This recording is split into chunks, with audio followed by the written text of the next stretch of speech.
Click back. No, just go here. Okay. Hi, everybody. Hello, everyone. Welcome to the 2022 National Elementary K-6 Championship. We are in Ohio, Columbus, and we have 3 tournaments here: K through 3rd grade, K through 5th grade, and K through 6th grade. And my name is Women Grade Master Katerina Nemkova, and I'm here with International Master Elect Gary Shankar. Yes, and we're in Columbus, Ohio, live. We're going into round 5 of the tournament. 4 games have been played so far, yesterday and today. This is the final round of today, and then we have 2 more tomorrow, the 6 and 7, in the morning and evening. So let's take a look. Let's get right to the games. The games started at 6 p.m.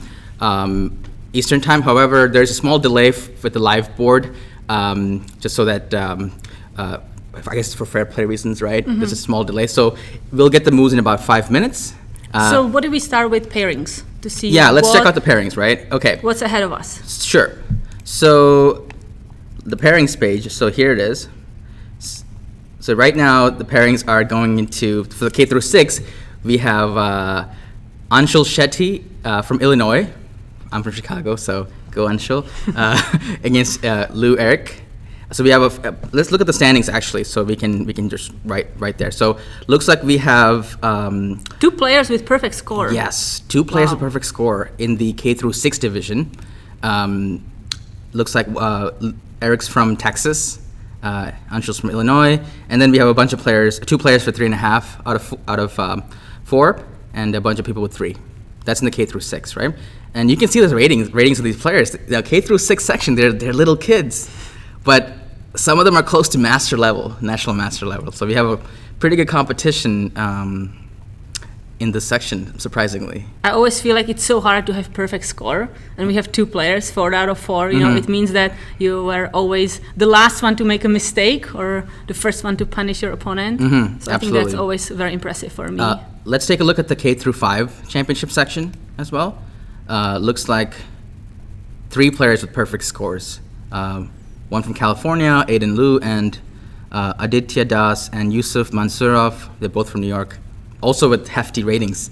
So 1900 and 2000. So that's going to be interesting there. And let's look at the K3. I'm interested to see K3 because like the youngest ones are always so amazing to watch. Okay, we have 4 players with perfect score. Wow.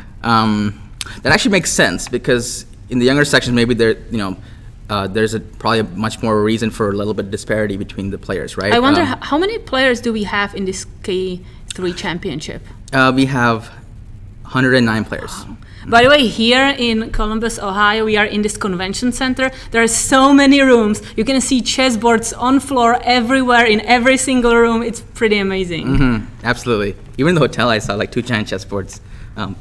Okay, so looks like, yeah, this is, and look at their ratings, the top 4 players, 1800, 1800, 1700, 1500. And those are kids who are, what, 5 through 7 age? Yeah, they're like definitely under like 8 years old for sure. So imagine having 1800 and being 6-year-old. Wow. Yeah, that's pretty amazing. They're getting younger and they're getting better. I think it's due to all these softwares, like, all these online platforms and just in general, like, chess has undergone a huge boom, so okay, let me see, so let's look at the pairings now a little bit. So I guess we'll start with the top boards of each section, K through 6, K through 5, K through 3, and K through 5. I wonder if we have any moves yet. Let's see. That's Anshul's game, the K through 6 top board, Anshul versus Eric.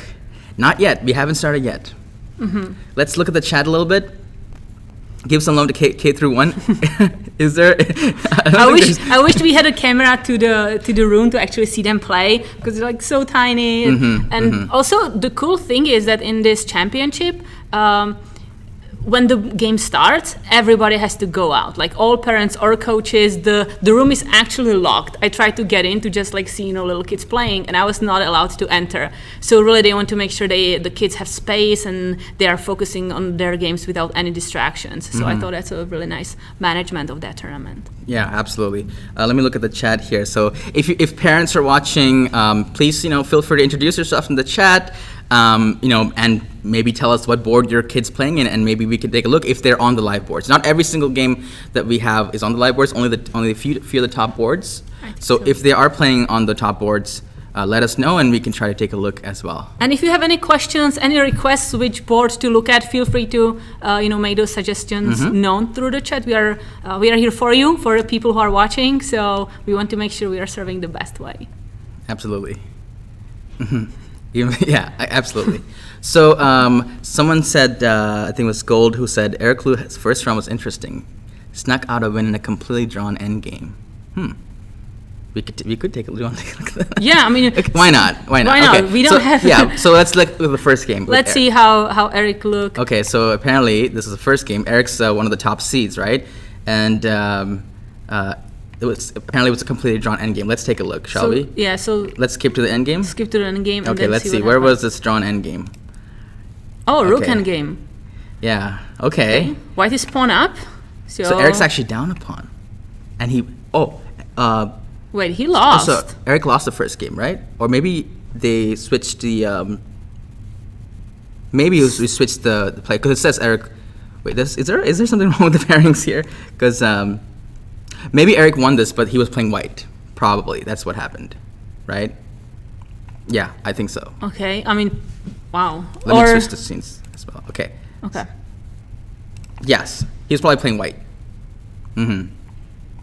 Probably. And, I mean, because he has perfect score, so yes, he couldn't have lost. So probably this was. Let's see what happened here. Looks. Whoa. Wait, so we. Oh, he was playing black. But the results are marked wrong. Okay, can we go back? Yeah, sure. What happened? So Eric's playing black. Let me. So Alec is playing black. Yeah. Okay, so let's see it from black's perspective. So black is pawn down, trying to survive. And by the way, the time control of this match is 90 minutes per person, with a 5-second delay before the clock starts. So right now, Eric has 20 seconds. I mean, in the first game, he had 20 seconds. The opponent had 1 minute. So it's basically like a blitz game at this point. Wow, playing delay is always like kind of crazy. Right. So I would say that for the kids, the biggest weakness is their end games because they don't get practice in the end games. Most of the games finish like at a checkmate or some attack in the middle. So it's very likely that huge mistakes are made. That's you wouldn't believe their rating they would make the mistake, but it's because they're so strong in their middle game and opening, but their end games might be a little bit vulnerable. So So rook f2 seems just like we are dropping the pawn on b3, right? Yeah, you're right. But there's the thing, you have 20 seconds or 2 minutes, you can still blunder. Okay, and then trying to push the pawn. But then you lose another pawn because the sneaky rook is check. Oh, wow. This rook is doing a lot of damage here, and then you lose another pawn. Now we're in a losing king and a pawn end game. Because now there is a free pawn to There's go on a passer, the queen side. It's like the king has to catch these two rabbits, jumping out the board. These rabbits are hard to catch. They're hard to catch. So, hi, the casual player. We're doing well. How are you doing? Oh, hello, casual player. Nice to see you here. Our Saturday is going pretty well. It's very nice here to be in Columbus, Ohio. It's very warm and humid actually outside, but okay. It's very cold inside. Oh yeah, it's fine. That's why. I wonder. Yeah. Okay. So this is lost because the pawn is just running. Yeah. I wonder if white had not played rook f2. Can we go back? Sure. If maybe playing something like rook c3 here, just like a waiting move. I like that move because one of the main rules in the endgame is you should activate your pieces, right? So just having the rook here is kind of eyeball, or rook d3, right? Either rook c3 or rook d3, just kind of eyeballing some sort of checks in the future. It's much better than here, looking at a pawn. So definitely rook d3 or rook c3 would have been a better move, just getting ready. Maybe it's a draw, but this is how you maximize your chances. Yeah, rook d3 was probably the best move because now we can potential checks. Maybe if black moves the pawn to b5 or something, there could be a fork. All right, what if we go back? I think we should have games now. I feel you think so? They're started? I have high hopes. Yes, get started. Yes. Okay. Let's go. All right. So first board of the K through 6 section. That's where we're gonna start from. Before we continue, for those in the chat, if our audio is, you can hear us okay and see everything okay, just a little mic check if you're there. Let us know if everything is perfect and if we can improve something on our end, technical wise. But anyway, let's start. Anshul versus Eric. Okay. Do you want me to do this a little bit? No, that's fine. Okay, it's fine. Okay. Thank you. So, Sicilian. So Anshul is from Illinois. I actually, my brother has worked with him before. He's come to our chess camps and stuff. So Anshul is very familiar with me, and he's playing the Moscow variation. Do you know anything about this one, Katerina? I think I played that at the U.S. Championship. The last one I like this bishop b5 because it's very flexible. You can decide to like close up the position or go to some Maroczy structures. Yeah, I actually played this in tournaments in 2015, 2016. I played against I remember I had a game with Jeffrey Zhang where I played bishop b5 actually. I played this and I got an iron norm in that tournament, this opening. It's pretty non-theoretical at that time at least, but now Magnus has played it so many times, at that time that everybody knows it now. And now I stopped playing it because if everyone plays it, I don't want to play it anymore. I'm I'd rather be like a chess, hipster. So Black played 97 here. I think that's what also, there's this game Carlsen Duda. I think Duda chose 97. Did he win? Did Duda beat Carlsen? Yeah, that was the game that Duda actually won. And Carlsen quit playing this too because everybody started preparing special lands against Magnus, and Magnus only plays it because they're not prepared, right? Same thing with London. I think Magnus was playing London, and then now everyone playing London, so Magnus no, I don't want to play it anymore because this is too much, right? Too much theory. I also prefer 97 because I'm a huge fan of the bishop pair. Okay, 97. And I think in my game, I went a4 here. Yeah, and I went with this kind of new variation where after you play a4, you think about maybe pushing to a5 at some moment, but you are stopping any advance with the pawns on the queen side. A4, yes, that is also the variation they recommend in the new Chessable course by Wesley. So yeah, it's new. Everyone's playing it. Oh yeah, that's true. Yeah, A4. That's true. So yeah, you're gonna see a lot of this now. I've seen so many people play this in the Norn tournaments and stuff. Let's actually explain this idea of bishop b5 90 a bit more, if I may, to the audience. Go ahead. So in this Sicilian position, most people play d4 as white.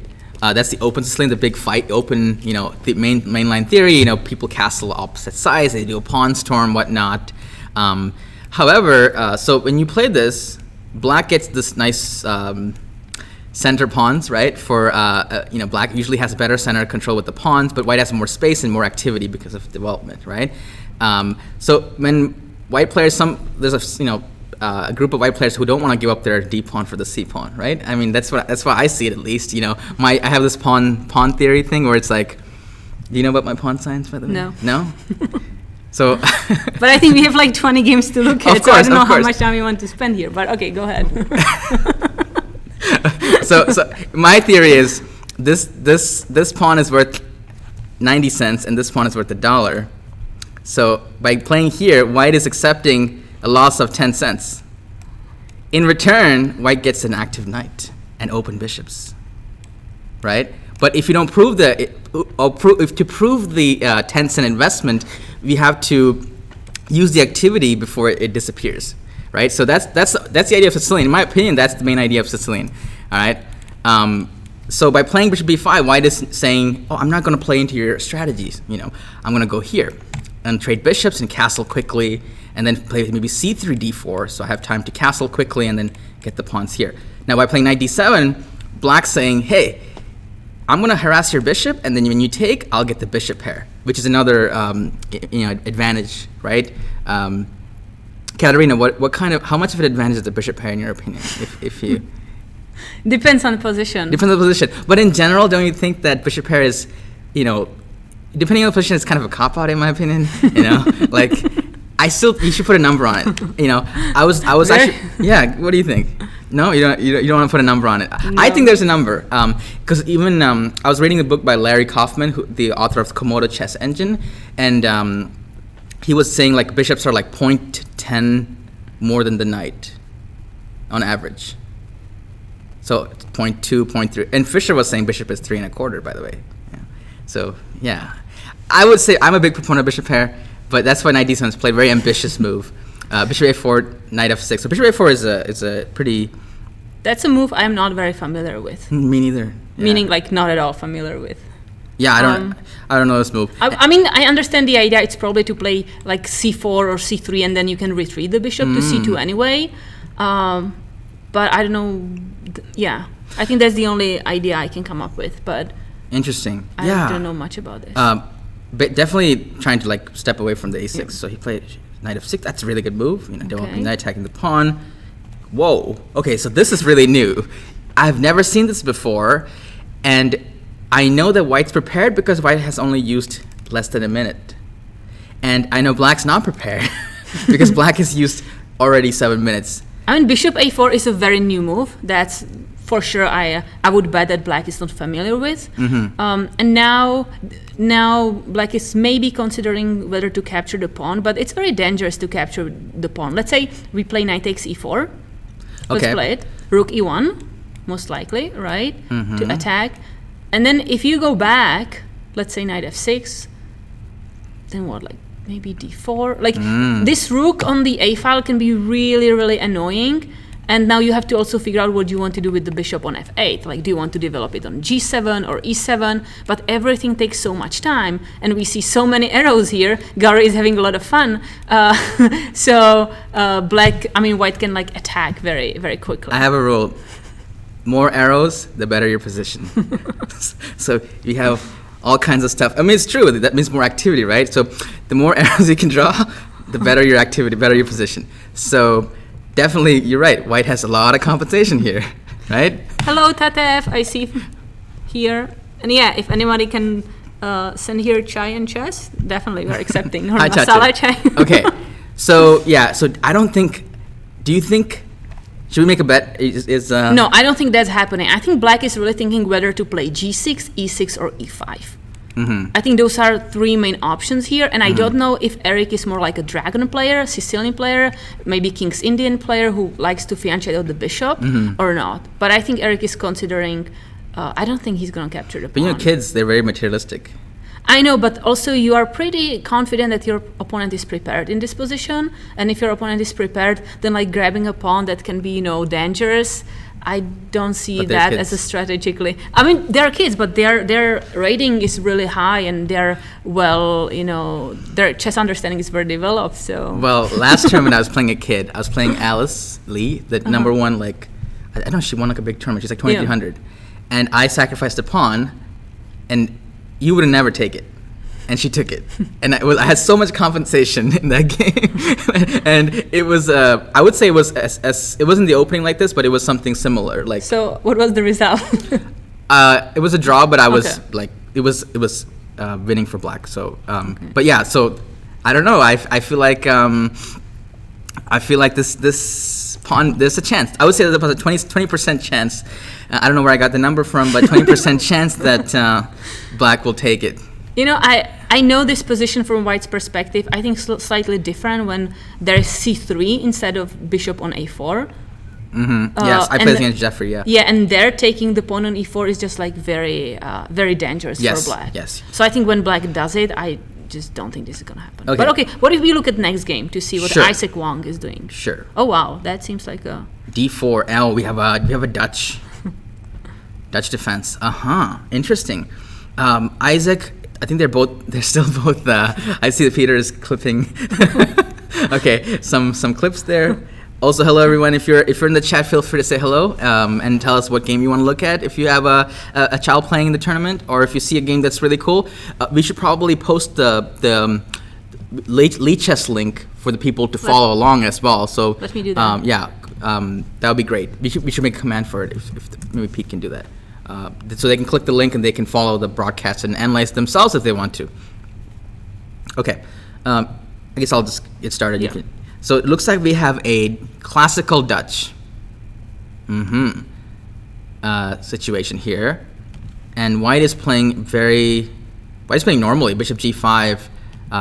There's actually a very famous game by Emanuel Lasker played in like 1900, but in that game the pawn was on c2, I think. with this. It's a beautiful game where white sacrifices the queen. It's like one of the most beautiful games in chess. However, the pawn's on c4, so maybe we won't see something like that. White's just trying to play e4 here, I think. So, and pinning the knight. So black plays bishop e7. So e3. I'm not sure what white's going to do with the bishop. Probably it's going to come back when it gets attacked. White's playing pretty quickly, so it seems like white knows what the opening is. Yep. Knight e2. Seems a very natural development, right? You get the bishop out, the knight out. Yeah, this is good because I think white wants to make sure that this move is available to combat the knight coming to the outpost. Also, this bishop could have like a square out of the, if it gets chased with the pawns, right? It seems like black played knight e4. I always think these moves are like critical. Like now there's so many options, right? For knight e4. Like, what's going on here? How do you feel about giving up bishop pair? It is a close position here, and I get double pawns back for it. So, double pawns, maybe it's and also the opponent's bishop will get blocked, right? So all those reasons, I think it's okay. So I think we have two options here, right? If we go back as white, we can either capture the knight with the bishop that happened in the game. We can capture the knight with the knight. That we can look at that too. Or we can simply capture the dark square bishops to trade. Let's look at that. Bishop takes bishop e7. takes e7 first, right? Queen takes e7, and now simply kick the knight away with f3. f3.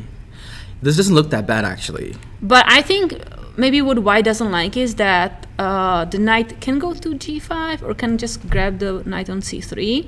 Either way, and then just like to reshuffle at one moment. Yeah, play d6, knight d7, and then reshuffle maybe a rook even. Rook f6, rook h6. White's probably better, though, because white has more space, right?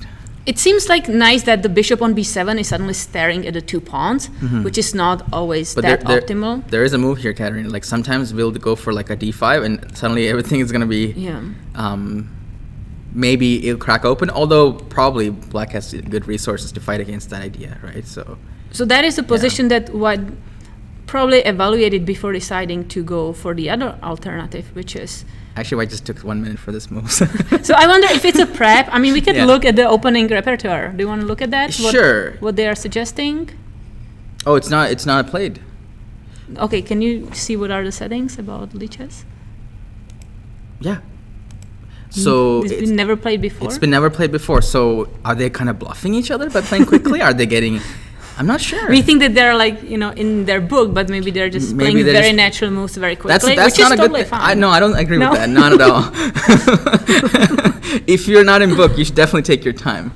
I mean, natural moves is fine, but what I teach my students is hold yourself back from playing automatic moves, because if you're not in book, there's even a small difference could you could miss an opportunity for.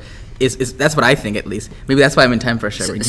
So what if we think about the variation that happened? So bishop takes e4, takes. Now we trade the bishops, and what, knight g3, knight f4. Okay, I'm starting to think that white's just playing too fast now, because this is looking... I don't know about knight f4, right? I mean, it's like you're inviting g5 to happen at some moment, but... After g5 immediately, if black wanted to play, then we have always like knight h5, knight g3, and... I just think white's moving too quickly. It just feels that way, but it is natural, I agree. What about queen f7? What's the idea of queen f7? Playing d5? Because normally we would look at the knight on b8 and try to get the knight out, right? So moves that come... to my mind are something like d6, knight d7. Yeah, queen f7 is a bit strange. Queen f7 is strange, you're right. Because you do want to maybe push d5 here. Yeah. But do you want to play d5? I think that's what black is thinking, although like you are putting more pawns on the light squares. Maybe black wants to play g5. Also stopping, but that's still not stopping knight h5. Maybe waiting for the queen to move or something. Yeah. Yeah, okay. Casual player agrees that maybe g5 is the idea. I'm little worried about like these two pieces. When I teach the kids in the little, I teach in Glenview, like the schools there. I tell them which piece are watching TV. These guys are watching TV. They're watching Netflix. Oh no, I always tell that they're sleeping and you have to wake them up. Okay, but they love the watching TV. Like it's a whole thing. I even have an emote on my channel, like my stream. Oh, like really? so, these guys are definitely like do nothing. It could be better because I remember at one camp I was explaining this girl like, oh, you know, these pieces are sleeping, like you want to wake them up. And then when I came back to the game and she was like, this rook is taking a nap, but that's okay. Yeah, don't you love it when they repeat the same thing that you taught them? That's great, right? For example, like I taught some kids like, oh, consider the center as like you're in a concert and these are the VIP seats. And then one kid was like, oh, you play this move because it's a VIP. And I'm like, oh, yes, you're right, yes. So, like, I love it when the kids, they repeat the same things, like the same terminology or analogy that you use to teach them. Okay, what do we feel about d5? Do we like the move? I'm not sure. I don't like it. I don't like anything so far, to be Right. honest. Well, okay, but we have to have reasons, right? So I feel like d5 is, the good thing is it can stop the bishop more, like block it more, and now we are attacking with our knight, the pawn on e4. Right? Yes. That's a serious pawn that we just want to grab. On the other hand, d5 is maybe, you know, Undoubling the pawns. that's one thing. Second thing, like usually you like to push pawns maybe when you're already like finished with development, and white also has like the rook is not doing Yeah. anything. We still have like pieces that are, it's unclear what they're actually doing here. And lastly, if you play d5, you're giving up the c5 square. And I wonder if the knight now can go maybe knight a6 to c5, and like some ideas with that. Katerina, do you think that black should take first and then go knight a6, or you just ignore this thing? Because I feel like black should probably take this first to prevent. I think taking makes sense because we are undoubling pawns, we are opening up the position. Why not? And also, then oh maybe wait, I then- have an idea. We could also maybe, let's grab the pawn on d5. By the way, that's what happened in the game. Okay. And then cd5. And now, at some moment, I'm not saying immediately, but we can. What are these people doing with the queen? Well, protecting Oh, the different. pawn, Okay. right? But I thought something like we have bishop a6 in the future Okay. to attack the rook, and then whenever the rooks move to e1, we have like g5, and this f2 pawn can be in trouble. But you know, we don't. I don't think it's That is really spicy. it's an issue at the moment because I think black would be able to sacrifice it because it has strong center and stuff. But it's something to be aware of, and that's why we like to open positions when we have bishop. Yes. I'm happy you approve. Queen f5, protecting. Ooh, we have some commands. Okay, try out the commands, guys. So queen f5 is played. Cool. Protecting the pawn. Maybe let's evaluate the position here. I would say that just from first looks perspective, white is probably slightly better. I mean, I'm looking at some like concrete variation, like for example, going queen c2 and just grabbing the pawn. White's, Right? What yeah. are you going to do about that? And also, like the knight on b8 is like in real trouble. Like you have to develop it, and it's going to take time. So, Right. I agree. I prefer white's position here. Absolutely, yeah. I wonder if there's a better move than queen f5, honestly.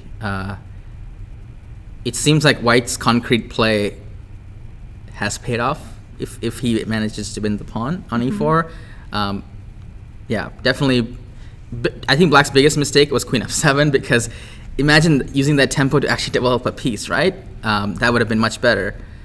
So this move, you can't afford such a move when you have pieces like sleeping like But this. on the other hand, like if you play d6 here, let's say as black, Maybe knight c6. yeah, knight c6, because let's play d6 just with the idea to like play knight d7. Then there is this d5, Yeah. and we can. So maybe that's what black didn't want to do. But maybe there was an option to play knight c6, yeah, instead of d6. Yes, probably developing the knight and c6. Developing the knight, and you know, if you now push with, yeah, but that's hanging a pawn. Oh, that's hanging a pawn. What am I saying? Maybe knight a6.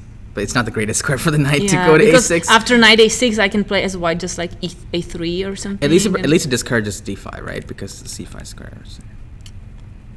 Yeah, maybe white's. I'm not sure actually if I like the whole, Knight you e4 know, concept. the knight e4. If it's maybe too early, maybe we are supposed to play first d6, knight d7, and just prepare this knight e4 jump. Perhaps, yes. Yeah. Okay, but we so will we have see. a position so far. White's slightly better. Let's move on, right? Let's move on. I agree. So round 5. So let's see. By the way, guys, if you have games that you want to go over, let us know. Can black try for c6? Oh, in the other game? Sure. Let's. In this position, instead of queen f7, can black try c6?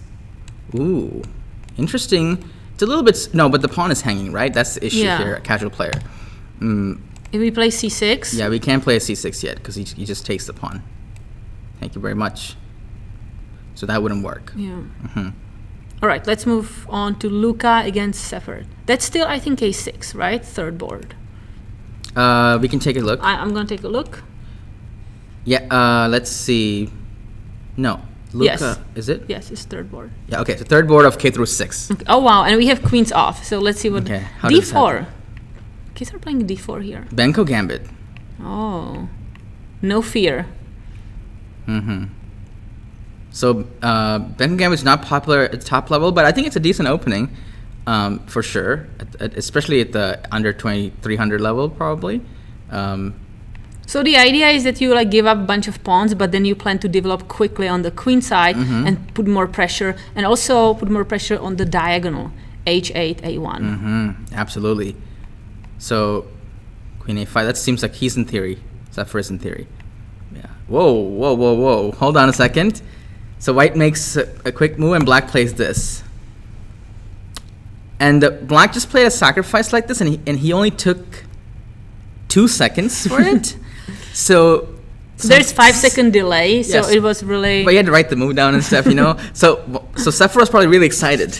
Wow. He's probably done this in like a chess.com or some league chess game or something, a blitz game, or maybe in a tournament game. I wonder if this is theory, bishop d3. I don't think so, right? I don't know. I'm not Bishop familiar. d3 is a... Oh, wait, so if he fell into a trap. So once again, I think white is making natural moves, and the specifics of the position, maybe bishop c4 is more better than bishop to d3. No, actually, but pawn's hanging, right? Bishop d2. Bishop So the d2, idea yeah. is that you defend the knight, and you are still defending the e4 pawn because the knight is not pinned anymore. I mean, bishop d3 seems like a very natural move. Yeah. That's for sure. The problem is that there is this knight takes d5, and suddenly the bishop in the fianchetto just shows its power. Yeah. So once again, I really think it's important that if you're out of book, take your time. I think the kids really need to hear this. If you're the moment you're out of book, even if it's similar, just by, one pawn is different, even that could make a big difference in the position, right? So yeah, after knight d5, what's going on? So e takes d5, and bishop takes c3. So whoa, okay. So there are a few options now. If the pawn recaptures, the queen will take, and now the king is attacked, and the rook on a1 is attacked. And you cannot really play bishop d2 because then I grab another bishop. So basically, black got the piece back with interest. Yeah, and now two extra pawns and can't castle. The critical version for me is like, can white just? Oh no, can't castle and check. No, that's against the rules. That's against the rules. Is there a way white can castle somehow? When you have a check, you cannot castle. Yeah. Thank you. Thanks for reminding me. Is there a way that white can somehow sack the rook and castle? And it doesn't seem like there is a good way to do it. Queen d2, and then is that worth it? I don't think so, right? I don't feel like you have enough power to do something there. You don't think so? No, especially because knight a6, knight b5, like the pieces are from the black side are going to be developed pretty quickly. But let's look at the alternative. So in these positions, the alternative is what matters, right? So in the game, white's like, okay, I lost a pawn. Although he's up a pawn too, right? So maybe. So he just gives it back. He gives it back, right? So here. I feel like that's a good a smart way to do it. Yeah. So now black is figuring out how to recapture. Yeah, taking with knight. But look at the speed that they're playing in. White literally fell for a trap. I would take a few minutes to compose myself, to be honest. When somebody played knight here, I need like 5 minutes just to like, all right, just to breathe, compose myself, and they're just going. He takes d5. I would take some time, right? I mean, bishop d2. I think that's an important move to play. So here, I would understand if white slowed down and thought. Yeah. But maybe I don't know how quickly black played. It seems like white played this in like 10 seconds. Yeah. So Yeah, the bravery of children, I guess. They're, the fearlessness. very talented, already Right. understood. So yeah. Okay, I so think let's the look at decision this is good. endgame. So material is equal. The pawn on d5 is kind of isolated from others, so that's always a problem because that pawn can be a target very easily from the black's pieces. For example, bishop b7 and knight b4. Yes, absolutely. When I was a kid, actually, one of the first things. Yeah, sorry. Sure, I go wanted ahead. to do arrow. Oh, yeah, the right click. When I was a kid, one of the things I learned is, have you heard about the islands theory? The pawn Yes. islands? Yes. If you want to go to the chat. So we can pawn islands theory. So it's like, you count the material. Material is equal here, right? You look at the piece activity. It seems like maybe white's a bit more, white's a bit more developed, but it's not a big deal. White's a bit more developed. And then the pawn structure, right? Pawn structure, definitely black has a much better pawn structure because white has one island here and one tiny little island there and an island here. So white has 3 pawn islands and black has a pawn continent, right? So a continent is better than a bunch of scattered islands because it's much easier to take care of your continent, right? Although in this particular position, because of the leading development, maybe the continent is going to come under attack. I don't know if it's like this theory about islands and continents, what's better to take care of. I don't know, but chess-wise, like absolutely, you want the pieces to be like kind of together, the pawns, so they can support each other. Yes. Yeah, so bishop b7, very natural move. I think rook e1 is the move that we can expect as well. Maybe we can expect something like a3. What about attacking the continent? Yeah, I mean, rook e1 makes sense, absolutely. I think we can accept, we can, different word I'm looking for, expect rook e8 also to be played. Yeah, I predict he'll play this because kids love attacking, and he's not going to pass up a chance to play prophylactic moves. They don't care about prophylactic moves, a3. We will see. Okay, what about Chad? What do you guys think is going to happen here? No way, Jose. Prophylaxis, that's for old people. Kids, they just like to attack. I think rook e1 is coming. I mean, rook e1 makes a big sense. I agree. I'm just surprised he hasn't played blitzed out the move yet. All right, what if we move on to next game? Sure, we'll come back. Yeah, we'll come we back. need to start taking bets. Like, we should like a drink or something. Like some side bets. Makes things exciting. This is K-6 championship. Okay. Okay. All right, we have French. Okay. Oh no, it's not French. It's Sicilian, French? but it became a French, kind of. Okay, so we have. Oh, I play this too. It's also on the Vestiso course. I played this too at the U.S. Championship with Anna Sharevich. I played this too in Charlotte, but you know what happened? Oh, the funny story. I played this and I'm like, oh, I prepared this, and then my opponent is blitzing out the same moves, and it's never been played before, and he's still blitzing out the same moves, and I'm like, does he have the same course? And he plays a better variation. We follow 20 moves of the course, and the sad part about the course is it's better for black, and it's a white course. And I'm like, he just chose the best line to play against it, and it says equals, but it's easier to play for black. And I'm like, I think I did everything right. Why am I worse? Because he also has the course. Yeah, that's when you play the mainstream lines or the mainstream courses. I think a lot of players make some adjustments, slight twists. Maybe have stronger computers. So it's like it's not just about following the course. I think the most important thing when you learn an opening is after the end of the line, like, are you comfortable? Can you handle it yourself? Even if it says better for white. First of all, they might just be saying that so they can get they can just publish the course. Like, it's actually equal. I don't think this is a great promotion. No, I'm just being honest here, but that's what people want to hear, So like the most important thing when people learn an opening in a course or book or whatever is like, even if Stockfish says plus 0.5, do you like the position as white? Do you know the plan here? Because you could just make one move. Maybe the plus 0.5 is a very specific plan that you had to play, and everything else is really bad for you, right? Maybe you had to attack, but you don't know you had to attack. Maybe you had to defend. Maybe you had to make prophylaxis. So the most important thing is, do you know how to play the position? Are you comfortable playing it? Do you know the plan? If you don't know the plan, then maybe you should pick an opening that's equal and know the plans better. So it's very important. This setup is very nice for white because it's something different what maybe black is not really expecting when you play Sicilian. Main, you are expecting like main d4. And this is a very kind of solid way of still pushing for the center but preparing everything. I agree. that's Also why, here, like, yeah, sorry. What do you so want to say? I think my opponent played something like this by attacking the pawn and playing for e5 to get the center more. Which is possible. The only drawback is there that black kind of wasted time by playing Yes. e6 and then pushing to e5. Yes, absolutely. But attacking the pawn immediately has the benefit of like committing white to just how are you going to protect it, you know? So that might be okay, rook e1 was played, d4. I'm not a fan of queen c7. I think why queen c7 happened was because maybe here white is thinking about playing e5. True. At some I don't moment, think it's but- like such a big deal, right? For e5, it's a move, but it's like our pawn is kind of backward, and it's some trades. It doesn't seem like such a dangerous thing to prevent, right? If it's not dangerous, then you know how to prevent it. Yeah, the situation is after queen c7 and d4, what happened in the game? Let's see. The queen is suddenly under could be under Yeah. pressure on the c file.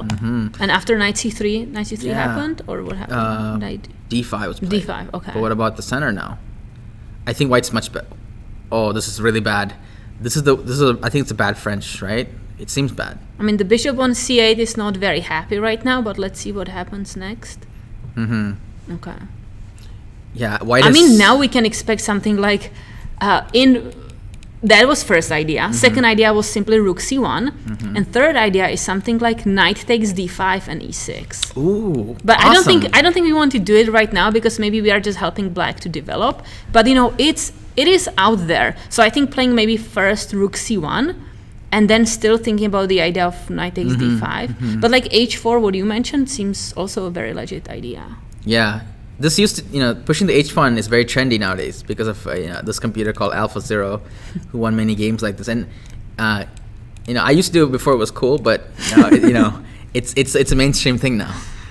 But rook c1 seems like a very natural move. Like that is a move that you don't have to think too much about. Yeah, rook c1 is great. I like your idea knight d5. You're a tactical player, I can see. Like you're looking for tactics all the time. This is good. Knight d5 is what happens after knight d5? E takes d5. So let's look at that E6, here. Bishop d6, I suppose, right?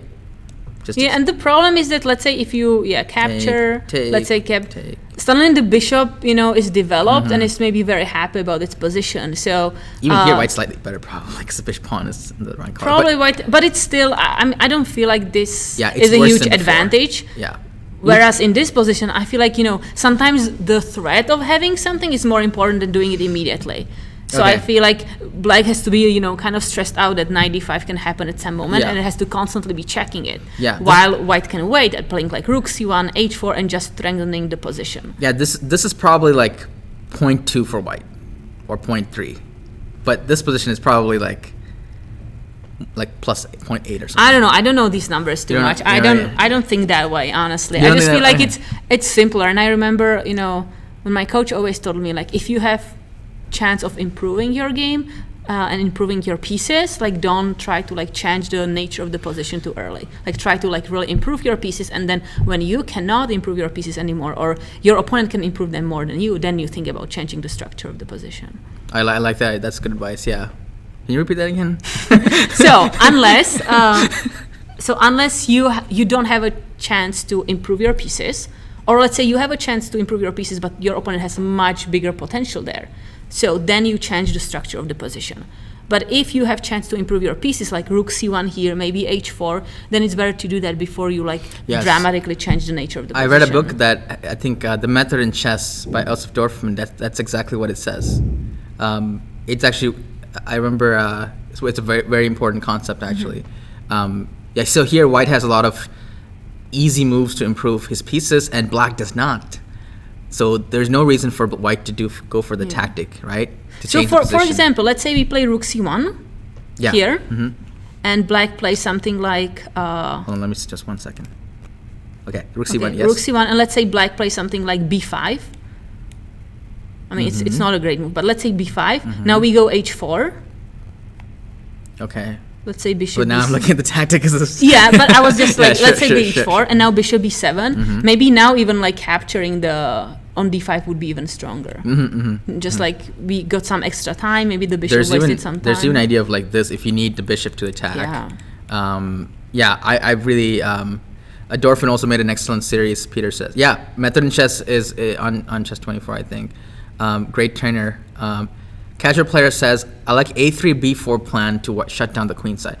But you really want to play on the king side, don't you? Yeah. So here's actually good advice. We know which side should we attack. That's one of the main things about planning, right? Like which side should we play on?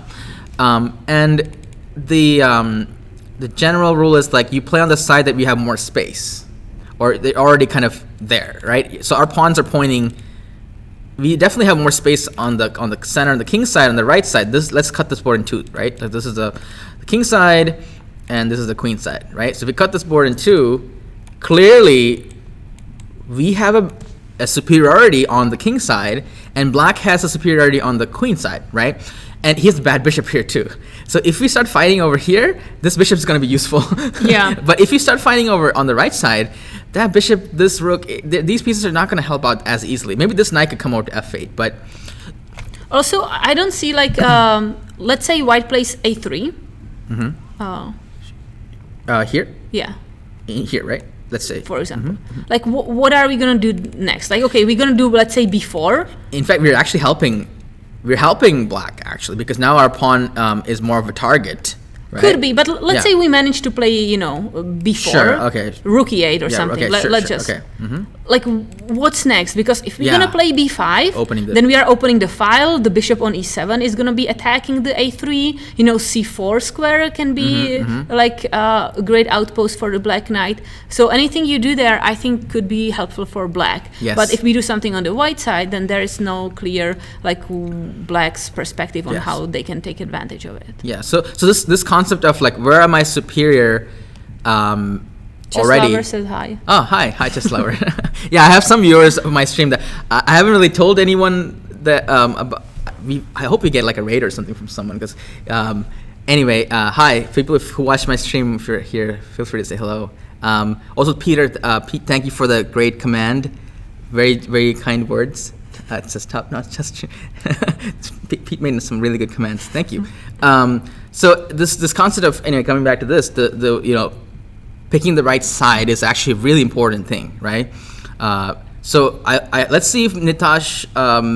He played a3. Oh, casual player. He's listening to you. Yeah. So he's playing a3, which we didn't like because it's playing on the wrong side, right? We preferred rook c1, which for me, rook c1, like you have, like rook c1 finishes your development. Yes. Like the basic, 5 rules of chess I always mention: pawn in the center, develop minor pieces, king castle, develop the rest of the pieces, and attack. So okay, this is the 4th rule. Is there an acronym? Can you make that more of a easy to remember? No, I don't. I will have to work on that. But like really finishing that development is super important, and you are just like one step away. Because let's say the queen on d1 kind of is maybe in its best spot because it can go to h5, it can go to b3. So maybe queen on d1 is actually already developed. But the rook on a1, there are no questions about it not being developed. So rook c1, and you are done. Good job. You completed that important part of all your piece development, and you can go and attack. Exactly. So just not finishing that, for me, that's unless a3 is like a brilliant idea, which I don't see, then I just feel like, okay, last move, it just needed one more move. Casual player says a3 is not that.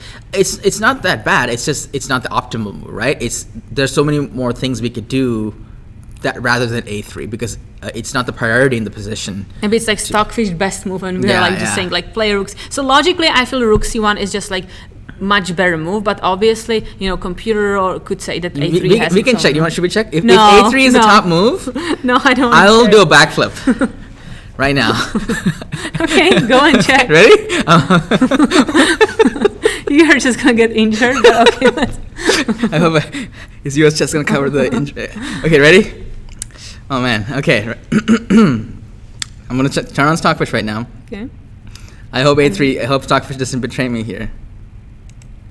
Please don't be a3. Thank goodness it says rook c1. Oh, and actually bishop rook c1 and top h4. move. H4 is top move now. I knew h4, but bishop f1 is also a very high b3, move. So this kind of bishop f1 of like rerouting the bishop to a better diagonal is also pretty cool. Okay, you're not gonna die today. That's good. Okay. So, all right, let's move on to next round. I want to see all the games before we like zoom in because it's plus 1.7 here. Big advantage according to Stockfish 14. By the way, I've played this idea because I play Catalan opening, and one of my games against an IM, I played h4, bishop f1, bishop d3 to attack like this. It's a very classic idea because the bishop can even do a Greek gift, right? In some cases. Also, we can do king g2 and then rook h1 as well to supercharge this attack. So I mean, when we see that bishop there on c8, how do I click on it? Yes. Yeah. Then this is just so sad. Like that bishop is just so sad. Okay, Remind me let's not to turn make off. any of those bets again because I don't think I can do a backflip. All right, so let's look. So now I think we are moving to Different section? no, maybe this is already a different section actually. Okay, so we were looking at Okay, board 4. board 4. Let's look at the K through 5. Okay, well, don't Or you you want wanna to keep finish going? board 6 quickly and Sure. then move Sure. board 6 and then quickly? Okay, sure, absolutely. Yeah. So this is board 6. Nate Ziegler, Santiago. Let me make sure that everything is correct here. Yes. English opening. My first opening as a kid that I played was English opening. It worked well because nobody knew how to play against it back then. Like literally nobody knew. What is this opening? It wasn't 2000, like 2002 or something. And we have a symmetrical. That's So- really boring. Normal development. yeah, that's but- good. Sometimes it's just like you develop pieces. This is good though. This is spicy. Yeah. Yeah, so e6 and you are thinking about like developing, maybe playing like d5 or sometimes even like playing b5. Actually, that's how f5. I played as a kid. Like this is a specialty of the coach, my coach that I had when I was a kid. So this is very flexible, right? And let's see how the game proceeds.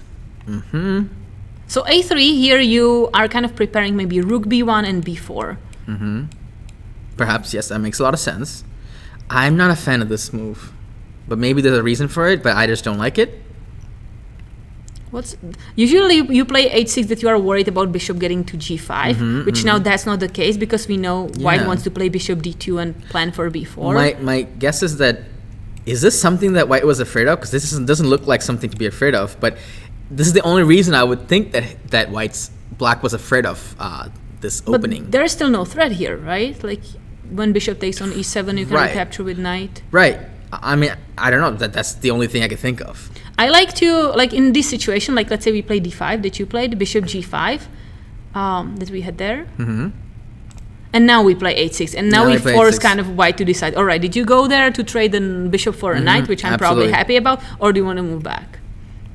Yeah, h6 is another pawn move. In the opening, it's not the What most if- efficient. What if black wants to play g5, knight g6? I don't think so.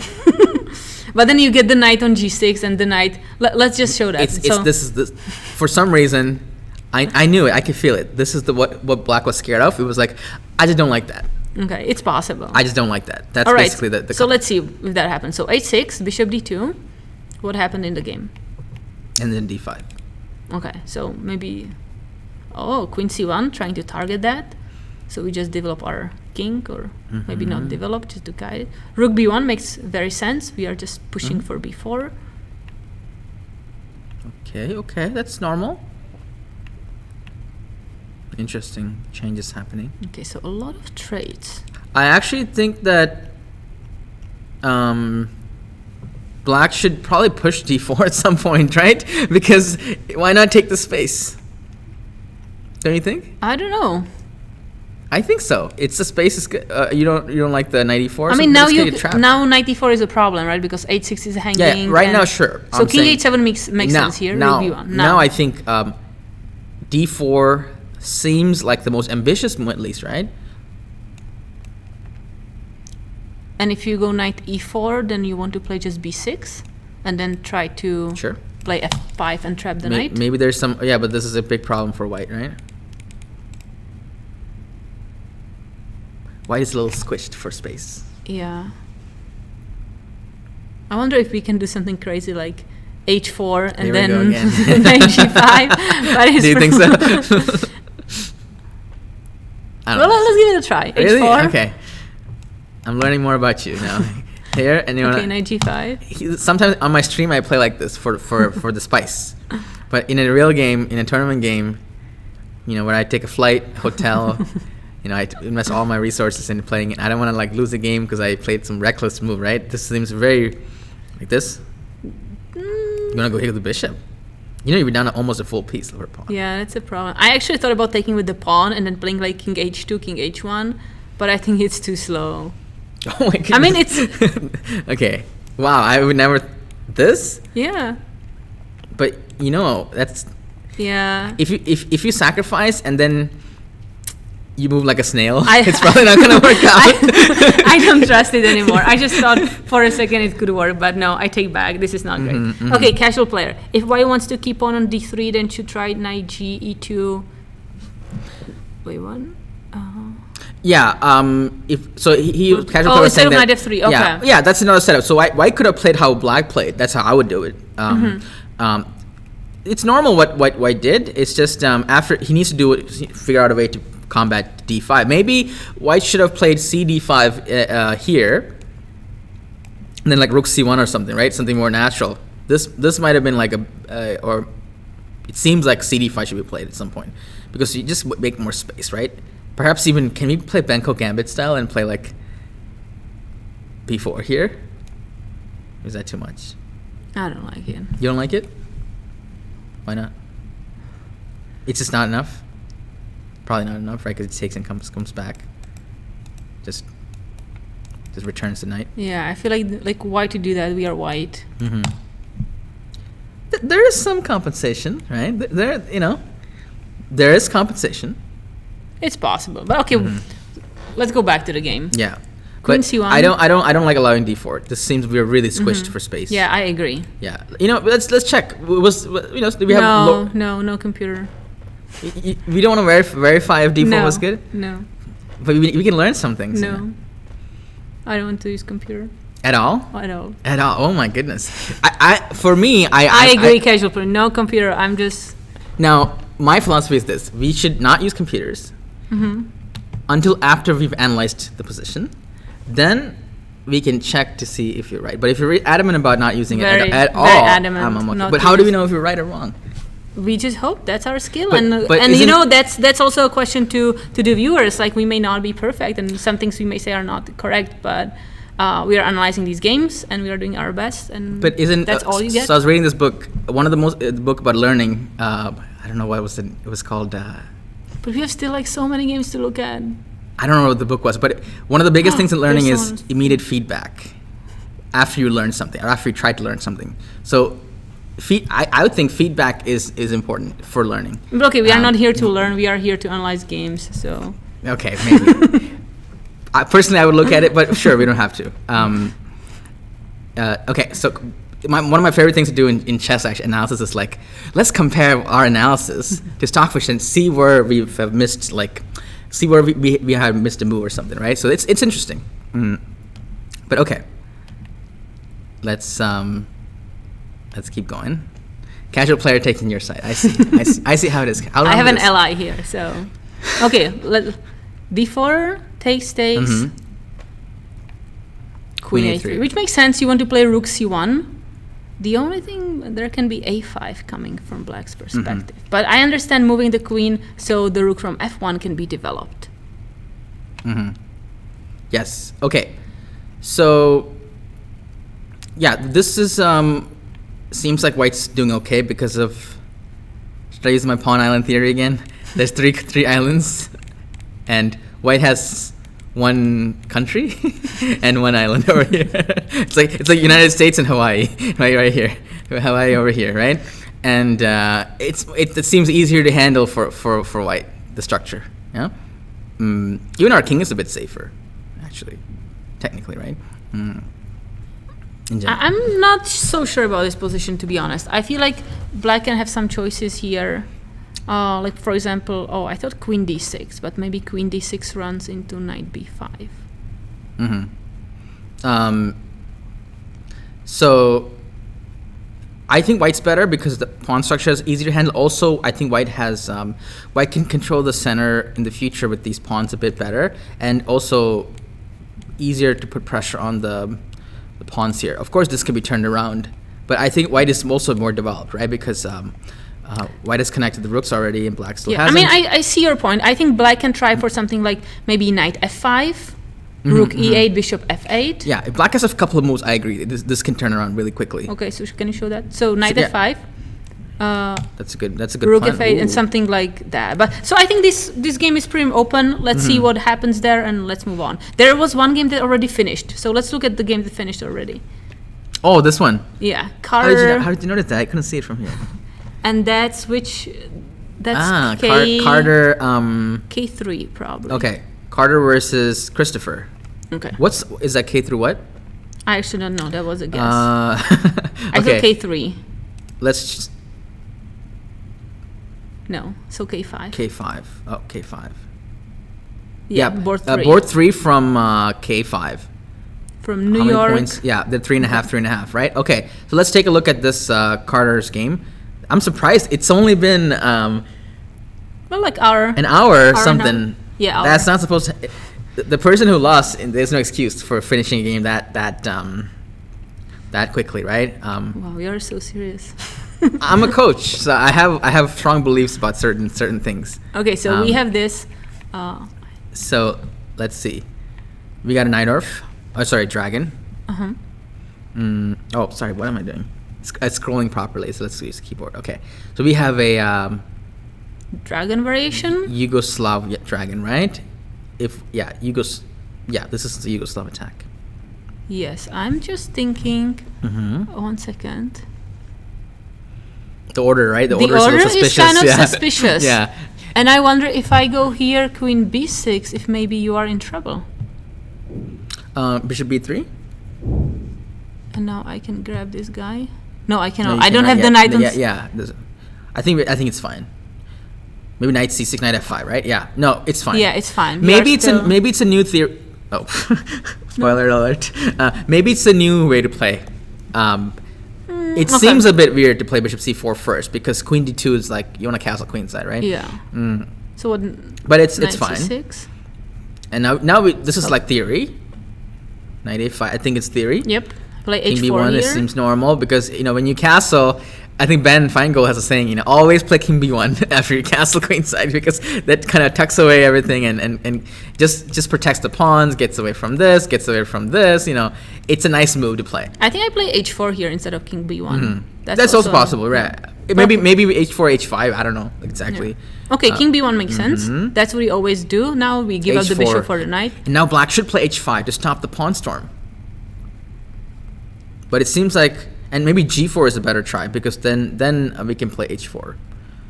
Yeah. I wonder. At least the Lichess thingy is saying it's a bad move. But Lichess is very brutal about evaluation. Like Now, is it he gonna- gives like exclamation and Yeah, especially question marks to everything. But H5 rank seems really strong. So white Yeah. is like not holding back at all, but trying to attack black as soon as possible. Because we can see the rook on H1 is ready to attack. The queen and bishop, all the pieces are really ready to do some damage on the H file. Do you know the Bobby Fischer quote on this opening No. against the dragon? No.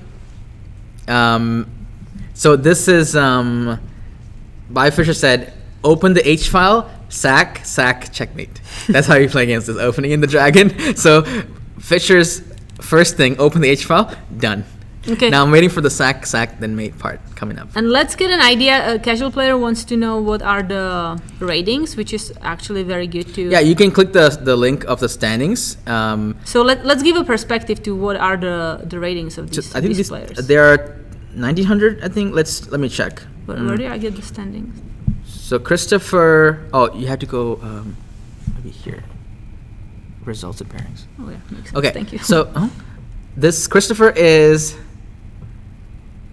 Well, we should look at Arjun's game too. Okay, my student is playing this. Okay.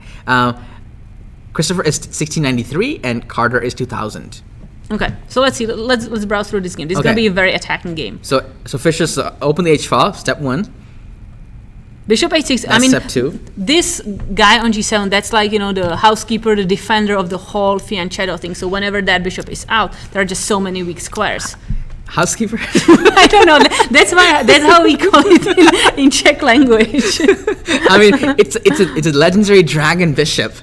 And, No, but and- like it keeps everything tight, right? I And agree, when that I agree. disappears, or it's like but- dormant or something, But like. you're offending all the dragon players who play dragon. I am dragon players. I Oh, you're- appreciate oh, bishop, really? Okay. but anytime there is like bishop H6, what you want to do, you want to try to hide your guy. but now the rook is here, so that's kind of a problem. But in some positions, black plays rook e8 with the only purpose to be able to hide the bishop on h8 when the bishop gets to h6. How about we call this a noble, watchful guardian? Guardian. Actually, guardian. Yeah, guardian like, is better, okay. right? Okay. Why Okay. it's better? What is this? Okay. Guardians of the Galaxy. Okay. So bishop and queen e8 just letting it happen. So white did. Hi Jay Hollow, how's it going? So looks like the black is. To quote the great Hikaru Nakamura, black literally doesn't care about white's plan. But I wonder seems what's like the idea with queen e8? It almost seems like it's boxing in the king further, like causing a traffic jam. Like you really want to like suffocate your king, because what makes more sense here is To attack, right? to Yeah. attack. Or I see computer is suggesting some crazy stuff like knight takes e5, because suddenly then this bishop is attacking, and we can do some stuff. So like when you are in danger, you want to try to kind of hold it together or counterattack. But queen e8, I don't think that's that's a very I mean, I'm so black confused. spent like almost 15 minutes on this move, so black was really thinking, but I don't think queen e8 is a good idea. I'm just trying to explain this here. It could be that black just got frustrated, he couldn't find anything, like any good move here, or there was a really convoluted reason. When you calculate it a long time, you might get confused. Yeah. And you lose all your logic in a sense, like what's important, what's not important. And maybe there's a line where like this pawn's hanging or something, and then like maybe that's the most important reason for some reason, or this didn't work for some reason because of knight d5, and then you get mated or something. So it's like, I don't want to play a move that makes my opponent play a good move and trade off my knight. So, and I don't know what to do, and just panic, and then play this. That's probably my explanation, Yeah. So let's see how white punished it. So queen e8. Honestly, I think that's the reason, because let's think about it. This pawn moves, then the knight's going to try to trade the knight, right? So that's not good. This rook is in a good position for tactics. These pieces can't move in black's mind. This knight can't move. This bishop can't really move anywhere. Then I would still play something like queen h5, queen a5. Maybe black was trying to protect. I'm not sure. Worried about some tactic here. So I think that it's okay. probably, We don't see into their head, but queen e8 takes. And now we're gonna go queen h6. Where's the sack? Now knight d5. Knight d5, very strong move. So my we have this knight on f6 that is like defending the only square that we want to checkmate on. So we try to get rid of that defender. Knight d5, very strong move. That's a very smooth arrow drawing, by the way. It was very okay. Knight h. Yeah, this is. Yeah. White didn't even have to sacrifice. Just one pawn, right? Yeah. This is brutal. Oh Whoa. wow, knight f6. That's Did not spicy expect move. Yeah, that. basically just wanting to do everything with the check, right? Turning mate, and then it's mate. Okay, that was good game, Carter. Yeah, so definitely black needs to learn more about the dragon, because this is such an easy plan. Understand that here you probably want to play h5 to really stop that pawn from advancing. Yeah. Is very, very important. Or you really need to like calculate how you're gonna quickly counterattack. Absolutely. Yeah. All right, let's go to K. Thank you, Jay Hollow. Yeah. K5 first board. Can we do that? Can we go to the next game? So my student is playing Arjun. All right. Shout out to Arjun. Hi.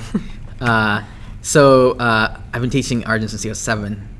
Now, and he was like 700 rated. Now he's, I don't know what his rating is now, but he's playing in the national. So what are the ratings of the players? Arjun is 1764, and Marcus is 1800. Okay, so strong Arjun's players. from Indiana.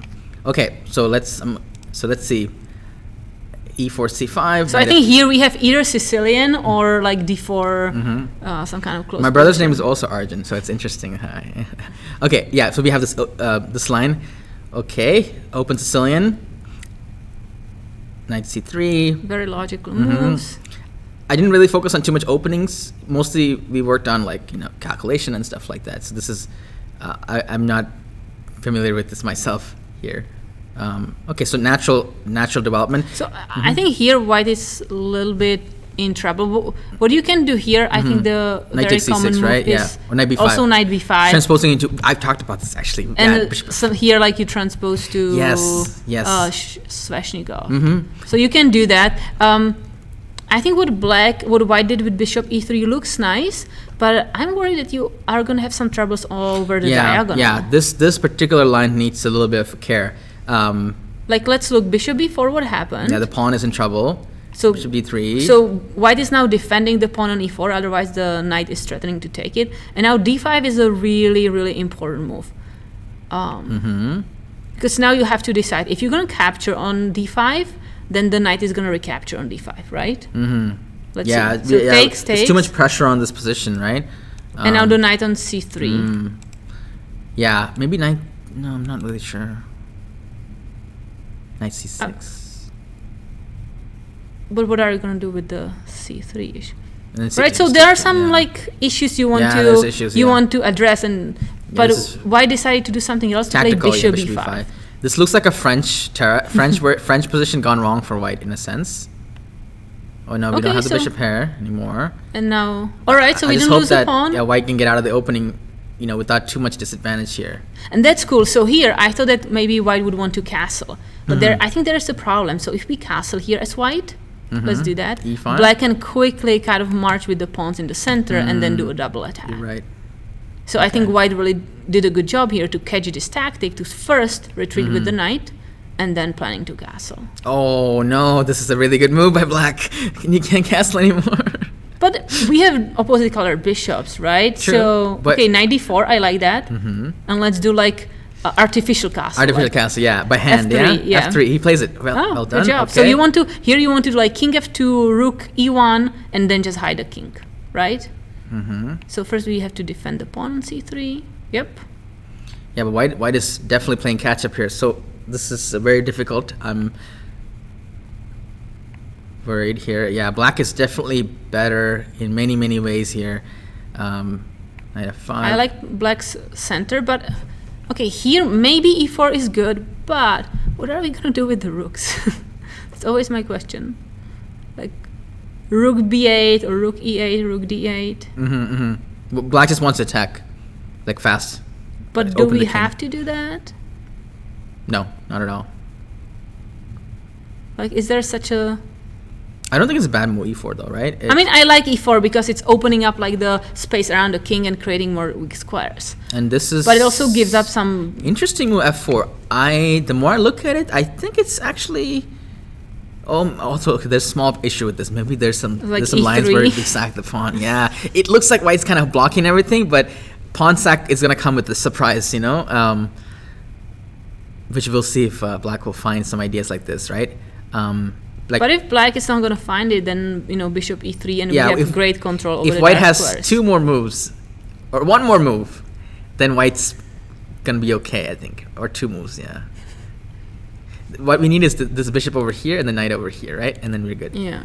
But that's 3 moves. I mean, the question is whether we can play e3 right now. If we cannot play e3 right now, then I think white is fine. You think so? I mean, if I get bishop to e3, yeah, fine. But there's still like tactics, like there's checks, there's pawn. Okay, there's queen on d1 there's defending. G6. True. So you want to get this, at least this, right? Yeah. Is that what you want? Okay. Yeah. Because I actually want to get bishop e3, and if I can squeeze it to d4 first, then I want to get if you can just sure. So bishop to e3, bishop d4, and then retreat the knight to e3. Yeah, that'd be great. Kind of that setup. White might even be better after that. That's why sometimes in this position I'm like, okay, black should be very happy here with the center. I'm not sure if we want to weaken the squares. Right? Yes. A little bit hurried, I think. Right? Black was a little bit impatient. Maybe e4 can be a brilliant move. Yeah. I'm just like, this is the time to to think and really consider if we want to again change the structure when we have time to improve. Yeah, I like that. Like rook e8 or rook b8 or some maybe not. Because checks. imagine thinking to go for some like rook b8, rook b2, and then attack the light squares, simply getting pawns. Hold on, we have a move, I think. Well, what just happened? Oh, Queen we have d7, moves, okay. knight e3, and d4. This is not the direction that I thought black would go for. Isn't this helping white? Or do you think it's... That's interesting. So on one hand, white got rid of kind of double pawn. On the other hand, now my rooks are going to be really amazing on the open files. So I think the question is like specifically like you cannot move the bishop right now, I believe. unless you cannot, because if you move it to c1, your rook on a1 is hanging. Queen e1, I think I would play here. So if you move here, this guy is hanging. I think queen e1 is a move. Queen e1 is a move. I mean, it's a move, and I don't know what else to play because we need to or queen c1. Queen e1 seems sick. I need the queen, Okay, queen e1. Because if you're not careful, there's a bishop e2, bishop f3 idea, and that'd be really annoying, right? So queen e1, probably rook fd8. Yeah, and then I have this idea of I'm not sure if that's good, but I see where you're going. I think that maybe this helped. Maybe it helped white. it's hard. I think it's too soon to say, but okay, 1 second here. Queen d7. Yeah, I mean, if you don't want to, I think e3 is really. Can we look at e3 here? Whether it's actually makes any sense or not? Just sack the pawn like this. Yeah. How are you gonna recapture it? I think maybe knight. Okay, knight e4. Maybe so. It's kind of okay. Yeah. At least we have a pawn for our suffering. Black's still better probably, but it is too early. I think e3. Yeah, it's like the light squares around the king are weak, but we have no way of exploiting them. I mean, okay. Rook e8, there's still pressure, no doubt about it. Some compensation, but not clear. Okay. So, in that case, I think f4 is an interesting move for white. That happened. All right, so takes. Okay, you didn't play this. No. Okay, so yeah, tough opening for Arjun. Had some trouble here, and he's been playing catch ups ever since. It seems like. Okay. But maybe now it's okay. I still think it's not out of the woods yet. We're getting there slowly. We're getting there slowly. We'll see. He's a good defender. Okay, so let's look at next game, which is Connor Wang. Yeah, that's board. Wait, did we look at the first board? Let's look at the first board. Aditya? Yes. And Aiden Liu. That's first board for K-5 championship. Yeah. We did not look at that. We did not look at that. Okay, so this is the first board in the K-5. 1995 is his rating, Aditya's rating, and Aiden is 2015. 2015, also the year they were born, probably. Probably. Okay. My goodness. Okay. Looks like we have an Italian. This is like one of the first openings that most of the kids play. Right? Yeah. Oh, that's why I gotta be on the board to do this, and then when you go here, that's why I keep doing this. But if you are scrolling here, you don't need this thing. Okay, I'll just do this. Okay. No wonder this is going down. Okay. So it looks like we have an Italian symmetrical. Gucci piano or something like that. Gucci or Gucci's a brand of clothing, But I think that's how you pronounce it now. It's Gioco piano. Okay. Or Gioco pianissimo, okay. like slow Italian, which is H3 makes sense here because you want to guard the G4 square. I think that's what I always played as a kid. H3 and then knight H2, king H1, F4. Yeah. That was my setup. Let's see if that's what. Bishop E3. This opening has so many. It's very nostalgic. You learn this as a kid, and then you also Improbable Spork says this looks like how my 8-year-old plays game. This opening Improbable Spork, this particular one with Aditya's game. J Hall says I played Aditya OTB. Really? What happened in the game? Let us know. So this opening is the first opening that you learn, and also how every beginner, all the kids I work with, they start with Italian. Even so many games, and most people play knight c3 here, and then d6. This is the exact setup, right? And then there's a pin. There's a pin for white, and there's a pin for black.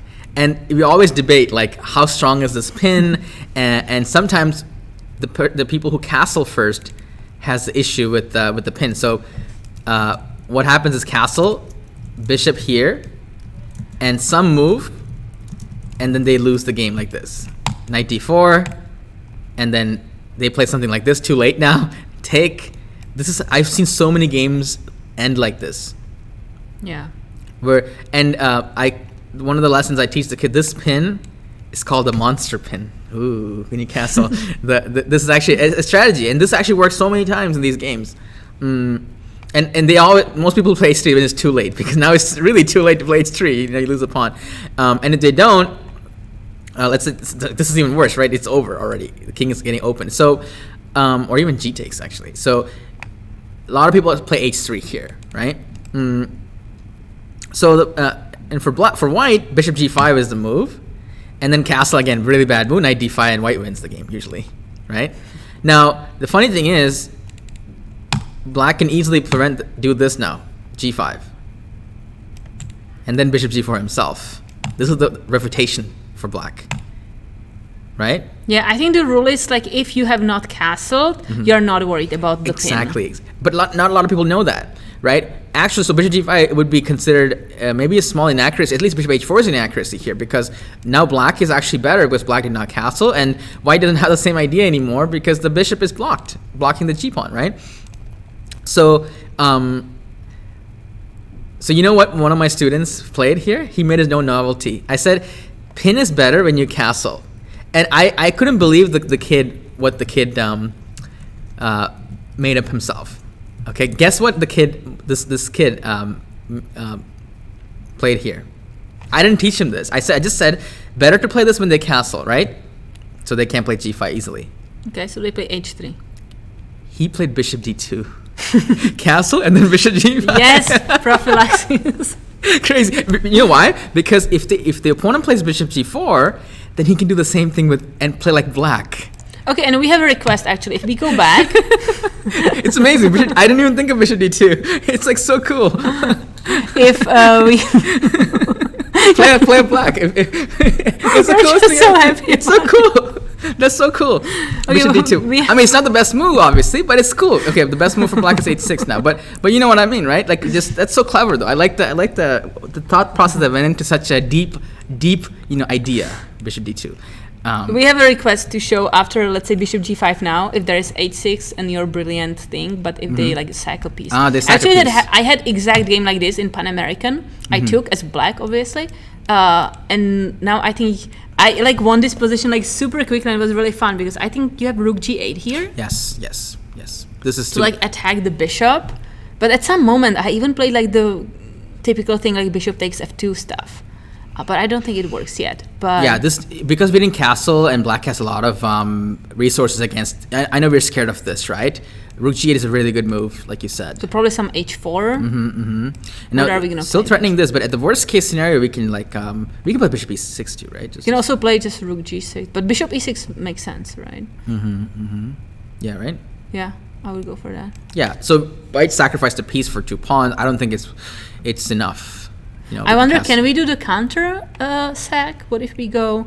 No, I think we're gonna be piece down, right? If we go bishop takes f2, we'll just wow, this is crazy. I don't think it works. Because knight g4, this is queen g4. Yeah, queen g4, bishop takes g4.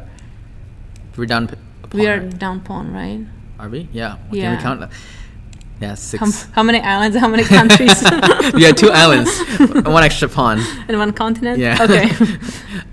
So yeah, okay, it doesn't work. This is too much. Yeah, it doesn't work. This sacrifice works much better when black is castled. So again, that's why the student I had played this waiting move. Of course, it doesn't work because black doesn't have to play bishop g4 or black doesn't have to castle, right? Those 2 moves are slightly inaccurate. Also, by the way, in this particular line, actually, this is possible. This is the main idea: knight d4 and then c6. This is how black can also play. You don't have to play bishop h4. This is a way to play as well. You give up the bishop pair and then you go for c6, d5. And white can also do this here. Bishop g5, h6, bishop takes f6, queen takes f6, knight d5, attacking the pawn and the queen, goes back, c3, potato d4. But I think it's still equal because black has a bishop pair. And I don't remember what the right move here is. I think 97 move. I don't remember exactly. 97 might be a move actually, but makes sense. But yeah, definitely don't play bishop h5 here. This is all right. So we I think we can close that. Like if you don't castle, you're not worried about your knight being pinned. But if you castle, you need to make sure that you're not allowing the pin. Do you guys like me going into the openings? Let me know. Like the history, because this is a very common position. I think people like to hear thoughts about this position, specifically this position, because everybody under 1,000 rated should know this. Like, so let's see what happened in the game actually. So castle, Did we get any of the pins there? Sure. Oh, this one comment by casual player. Very good comment. Yes.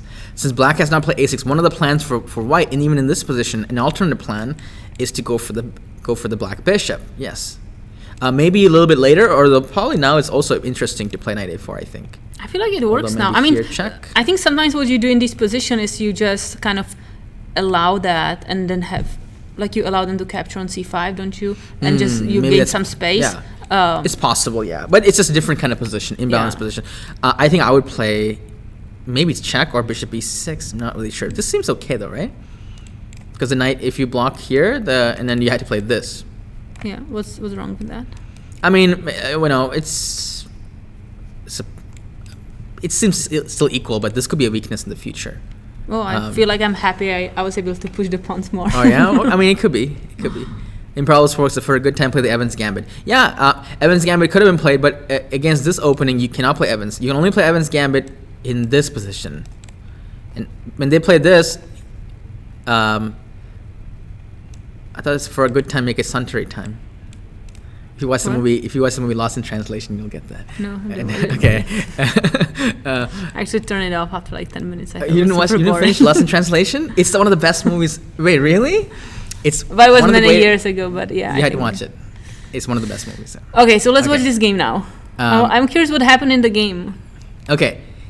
So knight f6, you can't play that Evans Gambit, right? You can play the fried liver though. I think Jay Hollow was talking about fried liver, which White did not go for. Did you say you want to go to a different game? No, I want to see this game. Oh, sorry. h3, yeah. Okay, not allowing the pin. Makes sense. And now I would play this, probably. Why Yeah, not? absolutely. I would go for that too. Because we can make a pin. It's not over. It's not the end of the world for black, because computers have said that even g5, despite the castling, is actually good. You can even play this here. Oh, so you go g5 and then maybe knight e7. So let's say g5. King and g7, then- I think is a move. Or even I've seen this idea: knight h7, f5. I'm not even kidding. But what if we go like? I mean, that's possible. But what if we go also like knight e7? You can. Knight g6. You can, but maybe I can. Yeah, it's possible. Yeah. Absolutely. Okay. Although then, why there's a line here with sack. Although it's not clear. Very complicated stuff here. Oh yeah, I think I played that. Very once. complicated stuff. Just like a practice game. Yeah. Okay, so what happened? Bishop e3. After that move, almost always you automatically retreat with your bishop to b6. Oh, it's the same exact position. Almost. Okay, Slightly now, different. Now white is putting there the knight to the center. I don't know. You can actually take that and go knight e7, right? That's what I'm thinking. Yeah. Aren't you like losing that pawn? I Probably mean, you not have bishop losing. g5 here. True. And then knight g6. That's a sneaky one, but then at least you're not. But the double pawns Yeah. aren't that like wonderful. I mean, black Yeah. seems to be completely fine here. I agree, they're not very wonderful, especially if So- you have pair of bishops. You don't want to close out the position. Like anytime black captures, or like either one of those players capture on like e3 or e6, and white has or black has the open file, I'm always happy in that side. On that side. You mean for white? Yeah. Now I for don't, white, I don't or like if- what black did here, because this initiates trades. However, the trades are happening on the king side and the knight's misplaced. And white has a clear plan here, right? Like knight h4, knight f5, queen e1, queen e3, rook f2, rook af1, and just try to attack the king side. And But let's see, white seems to be like disagreeing with your idea, and white wants to play on the queen side. c4. this is controlling the center, so I guess it's okay. And now you should transfer to the king side, I think, which he didn't. So he wants to play on the queen side. It's not a bad idea, because it's not like this attack is gonna succeed, like, guaranteed, right? The question is, if black gets to play f5, I feel like black would be very happy about it. f5, you mean? Yeah. It's gonna Because- be hard though, right? So what if I play now? Oh, yeah, immediately. Okay. So let's say a3, f5. we're Or gonna, f5 we're gonna here. see it now. Yeah. Oh, okay, we're gonna see that. High rampaging rooks. The rating, I think, Aditya Let's is look. I'm gonna 1900 tell you. Yeah, Aditya is 1995 rating, and 2015. and Black Aiden is 2015, and both are perfect score players so far. They have 4 out of 4, so they have very high confidence in themselves. This is K through 5, right? Correct. First board. Yeah, I mean, f5 it's fine. Black is completely Wait, fine. Why not to capture with rook? It's a good question. I like capturing with rook Yeah. because I'm not worried about. the rooks. I just want to double the rooks and maybe go with e4 also. Yeah, maybe not the most efficient. Also, but e4, it's okay, I guess, because it's preventing e4 himself. Yeah. Black is slightly better here for sure, because I mean, this that knight, square. yeah, this knight is way better than that knight, right? And well, black is already controlling the file, kind of easier. Oh, we have also some tricks like here. We can go rook takes f3. I mean, we don't have to do that, but after rook takes f3, we have knight d4, and we are attacking a rook, and we are threatening knight takes b3. That is cool. Wow. But it's just trading. It doesn't bring anything. Look at you go. This is just some a idea. fork followed by a fork, threatening another fork. Yeah. Fork town population I guess. It's, knights are very dangerous. That's a nice tactic. Yeah, but here you can simply, let's say rook takes f3, rook takes f3, knight d4. Queen d1, right? Queen d1. I thought rook af1. Rook a1, yeah, it's even easier, and then you get nothing. Nothing, yeah, zero. We just lost amazing knight, lost the fire. All the fireworks are done. It looked beautiful, but you're worse. Party's over, but But no. again, that's something you can think about. So, for example, instead of capturing with rook on f3, we can start like by doubling up rooks on f5 and think about like such tricks like this. Yeah. Yeah, it probably won't work. Even there's some lines like queen b2, queen b7 attacking the rook and stuff. There's actually a line here, like rook f1 here. I'm just saying, like here, like queen b2, knight a1, queen b6. This is another idea. Yeah, and then I win the knight back, and I have this. Also possible, right? Possible for sure. So yeah, but it's good to keep these things in mind, and like you notice it, and you're like, that could be useful in the future. I think it gives you also confidence, thinking like, okay, this position seems nice. There are some tricks, like some prospects. Absolutely. But okay, knight e7. Like, I don't like this move. Like, I always think about you need to finish development. Like, I'm very kind of, probably you noticed throughout this commentary, like this rook is so far not being developed. So thinking about just playing, maybe even rook f4 here. What do we play rook f4 here? Like very, rook f4, rook f6. Yeah, either one. I'm liking. I'm liking it. Hello, rampings, rooks. Pete says, no, casual player says, I agree that preparing knight d4, rook f4, and rook f. Yeah, you're right. So yeah, feel free to say hello, guys. Nice to have you here on a Saturday evening. If you're a parent watching, feel free to tell us who's playing, and what board you want me to look at. Okay, so knight e7. It's like this knight is already working. This rook is watching TV. So we should wake up. We should get this rook in the game. Prioritize that one instead of moving the knight again, right?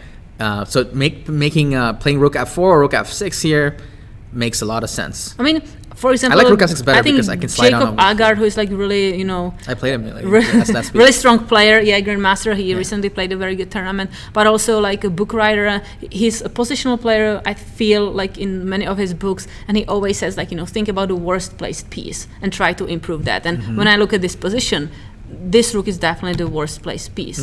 I understand it's like defending this pawn that is attacked by the queen, and probably we don't think about really pushing this pawn too much, but still I feel like you have one open file in this position as black, which is the f file. So what you want to do about that is just to get as much power on that file as possible. Yeah, definitely doubling. I think rook f6. I really like rook f6. I like rook f4. You like rook f4 more? Sure. Just to show like I'm imposing on you. I'm going to your camp. Actually, okay, yeah, that's very fair. Actually, rook f4 has a bonus of maybe you can play like g5, g4. Yeah. Ooh. That's if you're really feeling it. I feel even like, mentally or visually, it feels like, okay, I'm invading your space and like I'm pushing. So I like that idea. The reason I didn't like rook f4 is because there might be some tactics with the pawn. I'm not really sure. Like, I don't exactly know, but maybe rook it doesn't f4 work. is attacking e4, Yeah, right? that's true. So, but you're right. Could be. All right, let's. Could I play d4 here? Let's see. I mean, can I ignore you in double rooks? No, Sure. I cannot do Then I take, right? Then you take the pawn and you take everything. Yeah, okay. It just feels a little bit looser, is what I'm Because saying. it's cool. So let's show the line. So if Here. rook takes, pawn takes, now I have to take with knight, and Then now there check. is this really strong check. I don't even need the rook. I mean, I even have ideas of knight g5, and but yeah, this seems like. Okay, so rook f4 looks pretty, but maybe it's by not the that way, great. Katerina, you're what were we saying? Black can improve the pieces easily. White cannot, so white needs to mix it up. Yep. That's what d4 is, right? Yep. So Exactly. for those who are watching, that's a really, really good tip for you guys. Like mixing it up when your things are going badly. Like changing the dynamic of the position if you know that your opponent can greatly improve your Yeah. pieces, but you cannot do that. Hello, Sknatul. Yeah. So I think d4 is interesting. Let me know what you guys think. I think it's interesting, even if it's not the best move. Even if it's not the best move, you're increasing the chances of your opponent making a mistake. Mm-hmm. Yeah. Okay. Okay, we have also some games that finish. So let's just. Someone's saying that they're on board 8. Let us know your name and who you're playing, and we can find you, Snatwell. Yeah. Let us know your first name, so we'll address you as such. So yeah, here was possible. Let's catch up, right? Finally. Yeah. So what happened Rook in the f4, game? d4, queen f7. Yes, but now we can take and we can trade queens. This counterplay against the pawn, or even d5, right? Probably take, and then we have an open file. Let's rook d1 immediately develop. Oh, yeah, okay. You don't care about the pawn. Yeah, because the knight g5, right? Yeah. Yep. We have counterplay. That's what matters. White's just not sitting here and waiting for the attack to come. Mm-hmm. Awesome. Let's look what happened in the game. Okay. Oh, g3. It's suspicious. So white is really worried about the knight getting to f4. Which That's are we fair. worried? I mean, I understand they're worried, but are we really? I'm not too worried. I would actually go like this, and knight g1, and then f g3, and Yeah. then trade everything and draw. And then we have also the queen is actually attacking the pawn on a5, right? Ah, yeah. So black has to be now careful about moving the rook.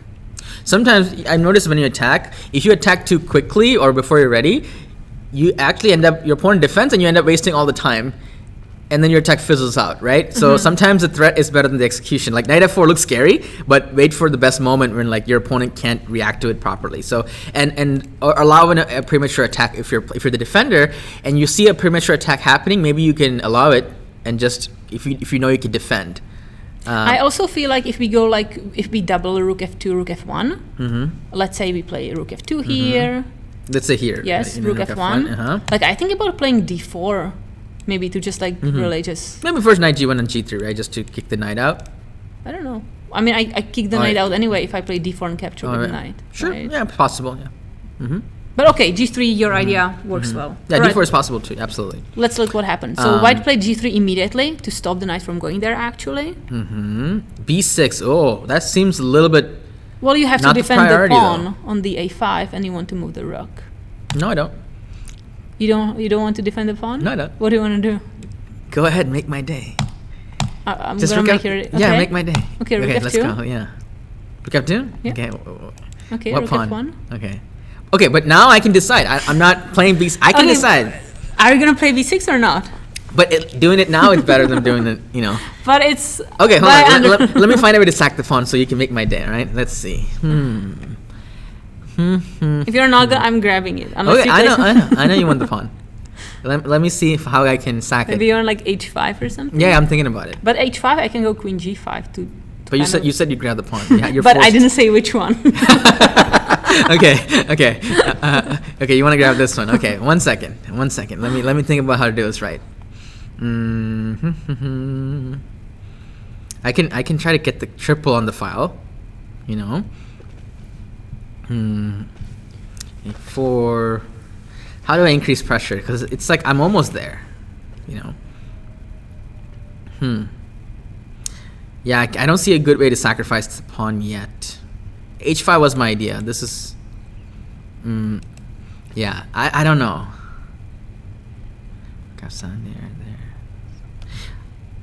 Okay, it seems like you will take the pawn next. I'm trying really hard.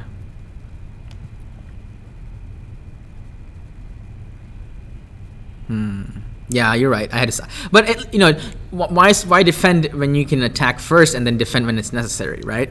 I mean, I agree, but on the other hand, I feel like it's really just move order difference. That he wants to double the rooks, and he doesn't want to think about the pawn being defended. So the pawn being weak, so he defends the pawn, and then he goes to double the rook. Sure.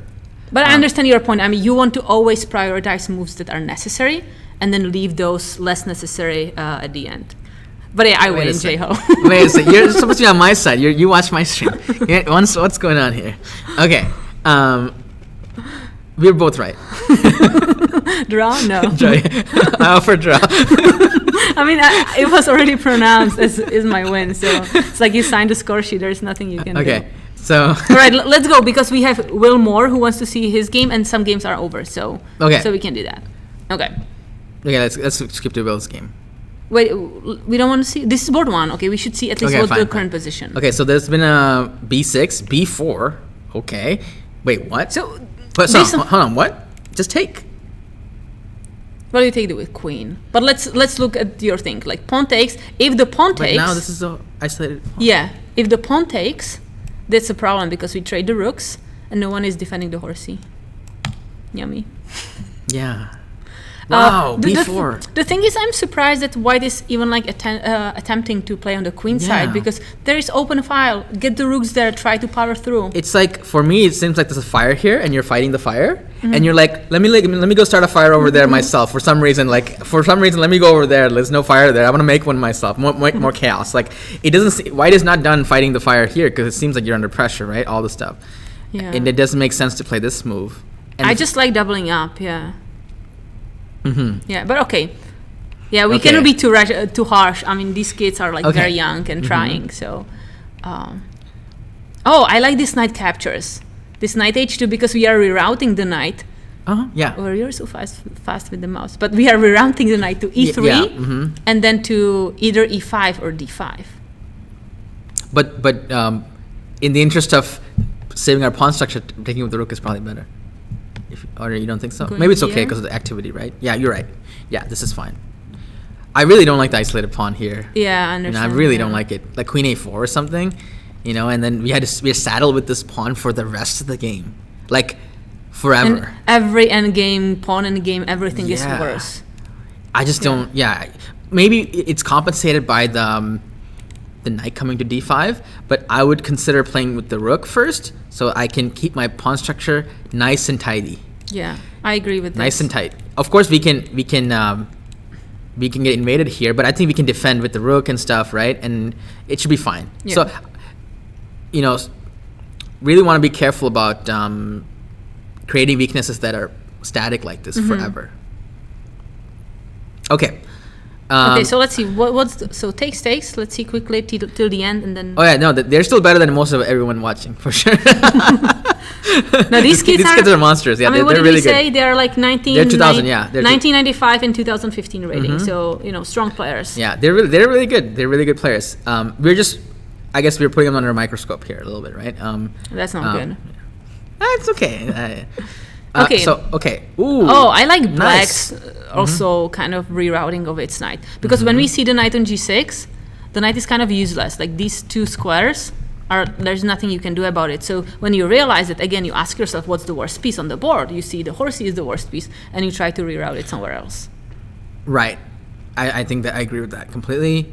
It's coming with tempo as well. Yeah, Black's definitely better here. Oh, really much better. Oh yeah, this knight now on d4.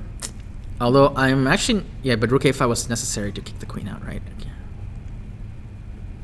Oh wow! Wait, so after these trades, you are creating a free passed pawn, right? I'm not a fan of b5, but maybe he wants to play c6 or something to kick the knight out. I'm not sure.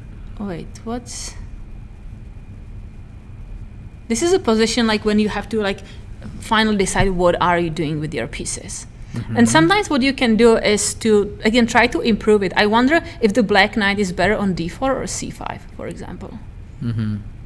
What do you think? I think I don't want to move the knight again. I just moved it to d4 just like a move ago. But that's what you need to do to transfer. Oh, by the way, actually, this is an idea. Oh, so you see, you still need to move the knight. No. The reason I didn't like it is because actually I was thinking earlier, knight f8 e6 was a better idea because we have two options. Then e7. That is pretty cool, right? Knight f8, knight e6, because then we have all the options: g5, e4, and c5. I agree. I like that. I think knight f8, knight e6. Knight f8 was better. It's a little stronger. It's much stronger. Yeah. This was a cooler way. I was thinking about it, but I was like, okay, attack the queen better, but. Yeah, I agree. Casual player, thank you very much for stopping by. Yep. We're again live again tomorrow morning. Yep. So feel free to stop by again. See you tomorrow. Yeah, night maneuvers are really tricky. You know, for me, night maneuvers are very aesthetic too. Like, it's very beautiful.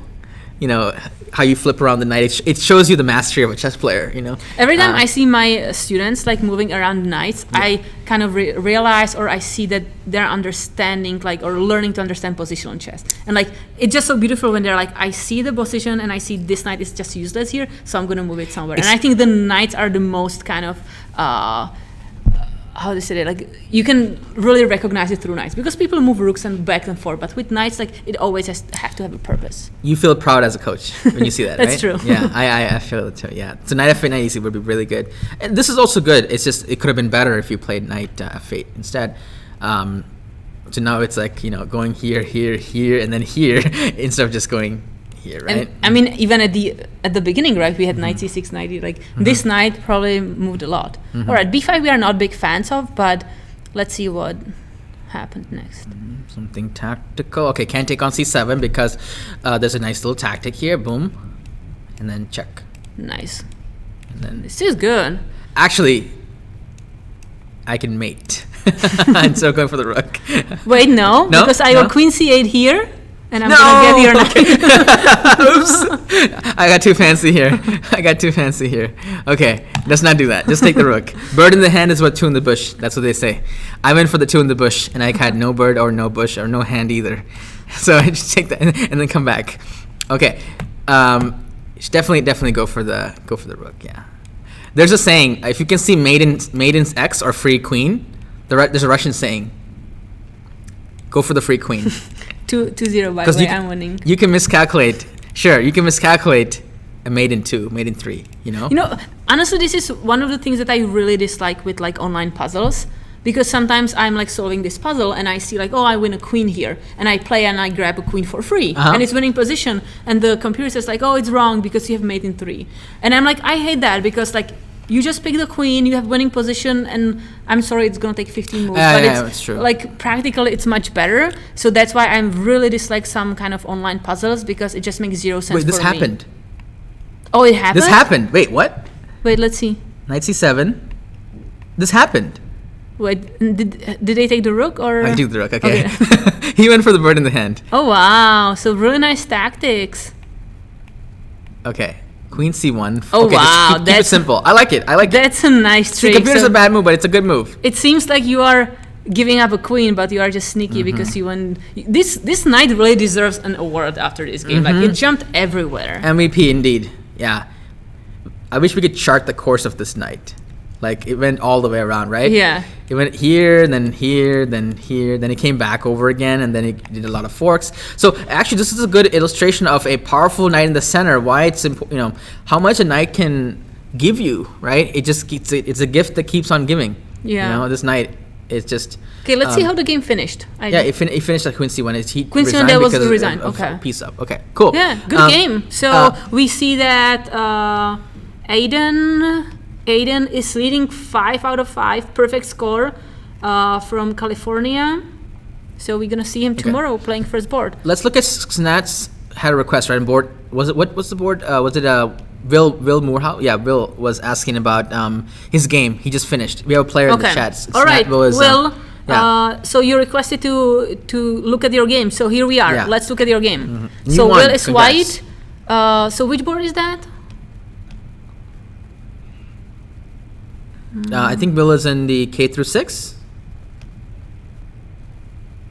Yeah, board 8 of K through 6. Will's 1740 from Virginia, and his opponent Sri Bundalapati is from Ohio. Oh, it's from Ohio. Okay, Oh, it's local. Okay, all right. So it looks like we have a triangle. Do you play this? I don't know. So knight c3. It's a Slav, semi-Slav, right? Yeah. Knight c3. Bishop d6. So it looks like white's playing a Moran Slav. And it's like, again, very simple. You are putting pieces towards the center. You want a castle, think about playing e4, get some space. But wait a second. Black plays rook e8, which I don't think it's a Moran. Usually they take, and then they play e5. b5 or I think e5. They're both possible. They're both possible. Yeah, b5 and then depending on the move. A6 and C5. Yeah, like or- a6 c5, bishop b7. This is how they play it. There is an alternative to play e5 as well, but rook e8 seems like either neither here nor there, kind of, because I think white can play e4, right, which is what happened. Yeah. And now white is having a nice position. I advantage. think like you have great pawn center, pair of bishops. That's again we see like so many of these bishops kind of stuck on c8, whether it's like in Yeah. French or now here. So this seems now Good more for white. comfortable position for white. Katarina, what would you do if black played this move? Because yeah, it's a spicy. I mean, I don't know what's going on. It seems like black is fighting for the center too. You know, I want to clear up the center too and give some Wanna space. snap on a7? I don't think. Does it work? Does that work? I mean, Check, if it's not my take, game, check. I can start like playing that. In actual game, you have to Okay. calculate. But let's see. So bishop takes h7. Greek gift, kind takes, of. kind of, yeah. Knight Here. here. Now, if the rook was here, it would never work because knight f6 is just defending it. But Yeah. because the rook's on e8, this is a modified version of the Greek gift. And after knight now- f6. Oh, but maybe you don't. But let's say knight f6. I can grab on here, there. So we have 2 pawns for the bishop, and we have a kind of an attack. However, the attack it might be running out soon. Yeah. I mean, our rooks and bishops are Not developed. Yeah. not really ready to join the attack. But okay, let's. It's also we don't sometimes have to rush that That's much. true. Because technically, if the queen wasn't there, we would get a fork. Yeah. So we have one more tempo. So sometimes you have like queen g6 G6 move is to a wait, tempo, but yeah. I would start with maybe like bishop e3. Can we do that? Oh, queen g6 is actually pretty. Queen g6 actually, because we have knight f7, knight d6. E8 doesn't hang yet, but it seems like there's tactics after queen g6, which might But- be worth exploring. But queen g6, bishop e6. Bishop e6 is a move though. Yes. Okay, what did you want to play? Bishop e3. Just develop the pieces. Just develop.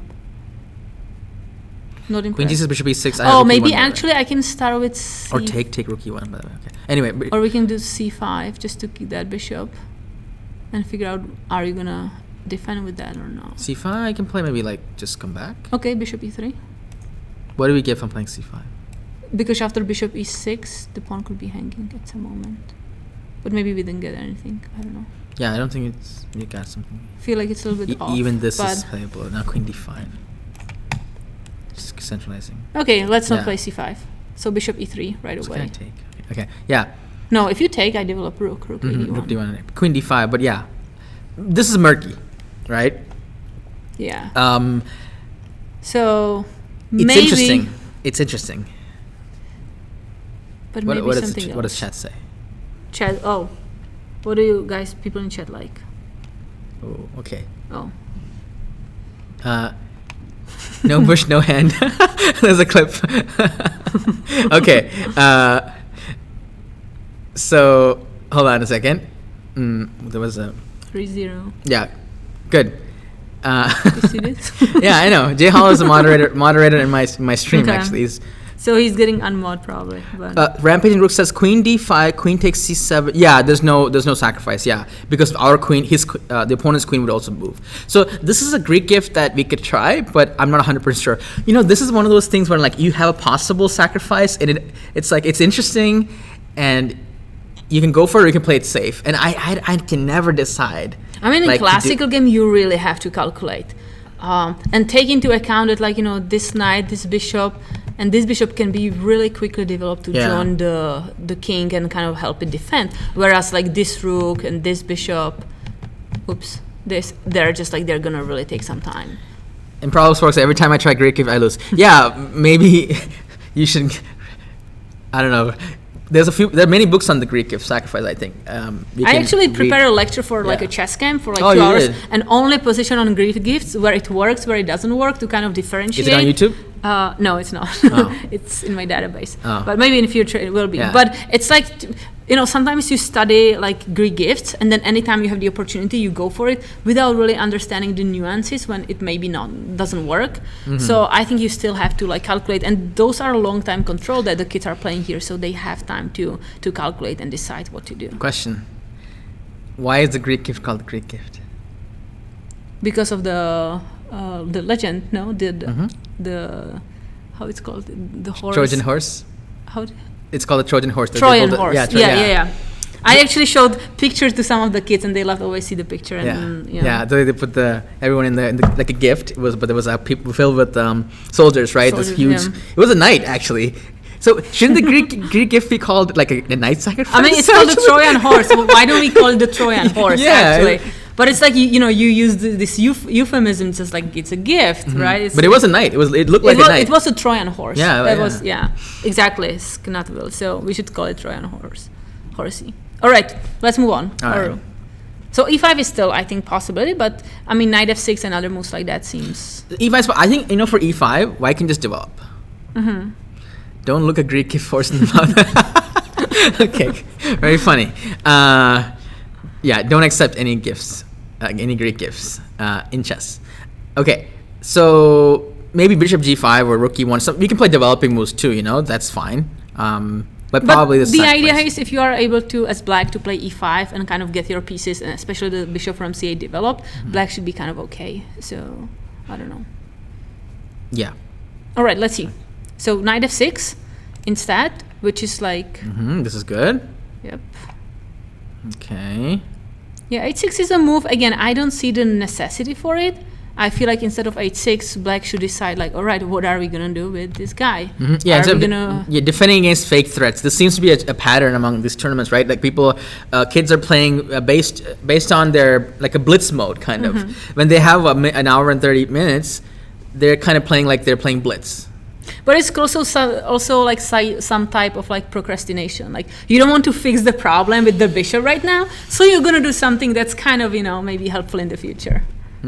Maybe I never thought of procrastination in chess, but I guess you're right. Yeah, because like otherwise, like okay, you have to make a decision about the bishop. Are you going to put it on d7 where it looks like ridiculous? Are you going to play b6 and or what are you going to do? Perhaps, yeah. Okay. c5. Trying to break free a little bit, but now we have this majority of pawns that could be a pass. Can roll them a little bit. But if we trade too much, then I feel like black can be very happy. Actually, I'm not sure about dc5. Because sometimes you want to play d5 instead, or just keeping the pressure. Yeah, chill, just b3 and. If you want to play bishop b3, actually, you should play it now, right? Like, and then take with the bishop or something. Yeah. I agree.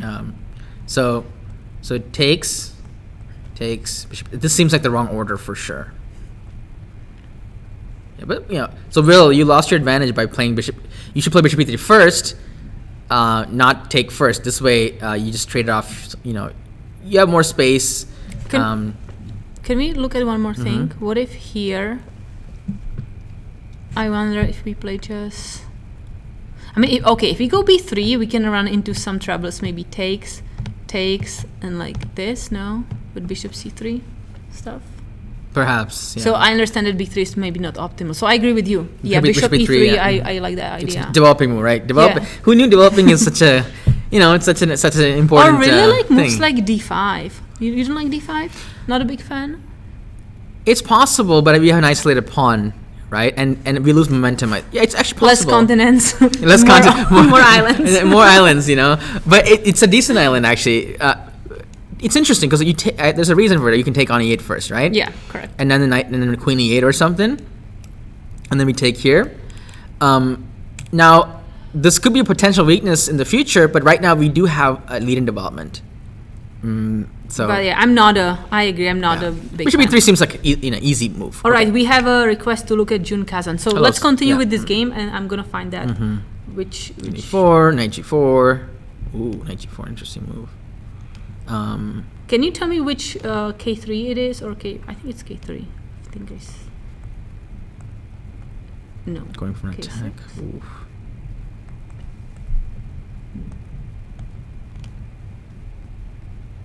Subchess. Can you tell me which tournament it is in, just to get an idea? And what's happening here? So it looks like white won by K6, some attack. Yeah. Okay, we'll take a look at. So this game is finishing. So white went for an attack, which black defended improperly, and then f5. I mean, moves like f5, we always have to be very. And then this is a very nice move. That's a really cool pretty. Tactics. So nice job, Will, with the combination at the end.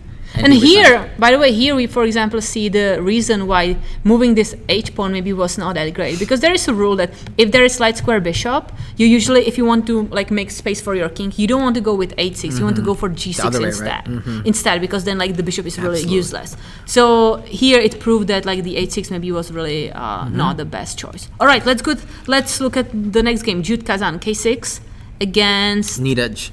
And what are their ratings? So let's see at their ratings. It's only been 16 moves, so these guys are playing really. Oh, so it's they take board their time. 10. Okay. Board 10, Harish, Niyar, 21-37. Okay, so that's like probably maybe the highest rated player there. No, it's not the highest, but it's very high rated. And against Kazan Jude, who is 1854. So they have like almost 300 ratings different. Okay. So let's see how the game is going. So are you the parent of Jude that's asking for the game? Seems like, yeah. or someone related Jude. Okay, so we can flip it to see it from Black's perspective. Sure. Good call. Looks like we have a Carol Khan, my favorite opening as I played as a child. It's all very popular nowadays, I think. It's my favorite opening when I mouse slip and don't play c5. Actually, there's a really funny video of when Bobby Fischer was playing Michael Tal in a Blitz game or serious game, I think. There's a video of it actually, and Fischer even recalls this in one of his writings. It's like Tal Fischer plays e4, Tal plays Carol Khan, holds it there for a second, and then laughs and plays c5, hits the clock, and then Fischer was like, not again. They had a really good relationship, Tal and Fischer. I think, they respected each other a lot. So it was like an in-person mouse slip, but not really a slip. Just playing c6 and then just kidding, because Tal would never play. Yeah. Okay. So Carol Khan, I like that. It's like just like tricking your opponent. Yeah, you can try that out next time. Just like pretending like, seriously, you thought I'm going to do that? No way. Okay. So here, e5 is a popular way to play, I think, nowadays. Yeah. E5 is space gainer, critical variation against Carol Khan. C5. Now we have almost like a French advance, but the pawn is on e6, right? Advanced Carol for sure. Knight c6 is a line, yes. So the idea now for Black is like Black is giving up a pawn, but we see that the pawn on e5 is really weak, so we go and attack it, and also we can grab that pawn on c5 with queen. Okay, you're not. Oh yeah, sorry. Those. I'm supposed to. He's just like taking a break, like let's see. Yeah, so just putting the pressure on those pawns like later in the game. And these pawns are vulnerable for sure. Sorry. By the way, we should probably take a break soon, just in case. It's been a while. I think you're already taking a break. Okay. All right. Yeah. Let's need some coffee and. So let's look at this game and then maybe take a break. All right. Okay. So, knight c6, attacking the pawn. This e6 is also a move, by the way, to put pressure. Here, knight d7 is a line. Yeah? Oh, that's cool. So knight c6, f4. That's a lot of pawn pushing. e6 now. Okay, so white is playing really aggressively, like pushing the pawn, no development, but there's a lot of space. I feel like as Black, I want to play g5 at some moment to just like really like bombard. Oh my goodness, g5, Katerina. I mean, like, okay, make the move now. You want me to make it now? Okay, I'll make it now. Like, what would you like? I just want to play bishop g7 and then kind of grab the pawn on e5. But that is insane. But maybe it's insane. I agree. Someone's keeping score. What? There's no score. You're on the same team, right? Okay, maybe. I mean, it's like a joke, but today I was playing in the girls' club. We are doing like a live chess game between Alexei Shirov and Judith Polgar from 1994. Today? Oh, okay. I thought you were playing them right today. No. We were just like replaying their games from 1994 with the girls, and it was like a live board. So the girls were like, moving actually themselves as the pieces. And there is this really fantastic game. Like, check out the game. It's again Shirov against Polgar, 1994, and Judith played there this g5 move in Sicilian, which is like out of nowhere, I felt, and it just like everything collapsed afterwards, and she won really beautiful game there. So I just feel like you inspired. saw g5 in a game today? I saw it like 2 hours ago, and I feel like I want to do the same Yeah, thing. it's like when you own a car. Like, let's say I have a Toyota Prius. Let's say you're into Teslas. Then everywhere you look, you see a Tesla. So you see g5. And then now you think that everywhere you look, you're like g5 here, g5 You're like there, primed G5 to here. think about that. That's actually good. That's actually a good coaching advice. Like, seeing really good master games classic games with all these ideas, and then like randomly you're just like seeing a position, and you're like, wait a second, that move looks pretty good. I don't know why, but it looks pretty good. And you're developing your But intuition. that's the pattern recognition, right? You Exactly. understand that the idea is with g5 to like weaken the Exactly, pawn yeah. on e5 or the square on e5 Yeah. in Judith's game, and here. So when someone asks me like, how do I improve or something, someone like, I'm doing this, I'm doing that. It's like, I'll just say like, if you're already doing a lot, just keep doing what, keep learning what interests you, as long as it's Yeah. good material. Like keep absorbing, keep absorbing good material. Like immerse yourself in really good games, like good content, right? Agree. And then you don't even have to try to improve. You just naturally you'll remember these things. So immersing yourself in good games and good chess culture, is how you really get better. 'Cause Okay. it's at chess for sure. I agree. So And sometimes it's like very, let's say, unconscious learning, because you are just like looking in this movie, which is the game, moving pieces, but your brain is finally understanding the cooperation between pieces and where pieces Right. should be placed. okay, All right, d4 is d4. played. That's nice. I think that this is good for black. No. I like it. I'm a little worried about the square on e4, like let's say some knight d2, knight e4 jumps, but I like, advanced pawns, Yeah. more space. It seems like black is leading in development now. So that's what sometimes happens, right? You give up the c5 pawn, so your center pawn can push. Right. Okay, what are we going to Thank do you, about Elias the pawn now? Track. He likes my suit. Thank you very much. Okay. So here, developing, great 'Cause- move, knight h6, right? Now you're losing the pawn, right? Wait, was that the Wait. plan? Wait, are we losing a pawn? Sorry, how? No, we have 3 defenders, 3 Yeah. attackers. Sorry, So, I think let's we do some really need a math. break. 1, 2, 3. 1, 2, 3. Okay. 3 defenders, 3 attackers. I am not worried. Have you played Risk? Have you played Risk, the game? It's like, if you roll a 3 and they roll a 3, the attacker loses. No, never played Risk. Yeah, but so it's like they're. So But the I did attacker- play chess before, and I know that this is okay. Yeah, three versus 3, and yeah. So, yeah, yeah, we should take a break soon, right? But should we catch up with this game? I think let's Yeah. finish this game wherever it is, Yeah. and then take a break. Okay, so bishop d3 here. I actually thought, queen b6 looks legit, but I thought knight g4 maybe. Now, what do you feel about knight g4 and just attacking that dark square bishop? Impressed? Not? I'm so tired I didn't even see it, but it's a good move. Yeah, it makes sense. I like it. Yeah. Okay. So Queen here, b6. knight d2 makes sense. Knight g4. That's what I'm. Yeah, Like I played now it the queen Mhm. on b6, like it's just getting into queen c4, knight c4 stuff. So I don't know. Okay. So it looks like Oh wow, Jude's- poison pawn stuff. I think Jude's position is promising, but after this, I'm not so sure what's going on. It seems risky, but maybe you can get away with it, right? Short castle here. Mm-hmm. Yep. Okay, so we are really sacrificing the pawn, and now I'm really looking forward this knight to go here, or to probably actually go there to attack the queen, Yeah, that square is and looking this juicy. guy getting here. Oh, I can do that. Yeah, better. Oh, that's. Oh, if you castle it, Greek gift.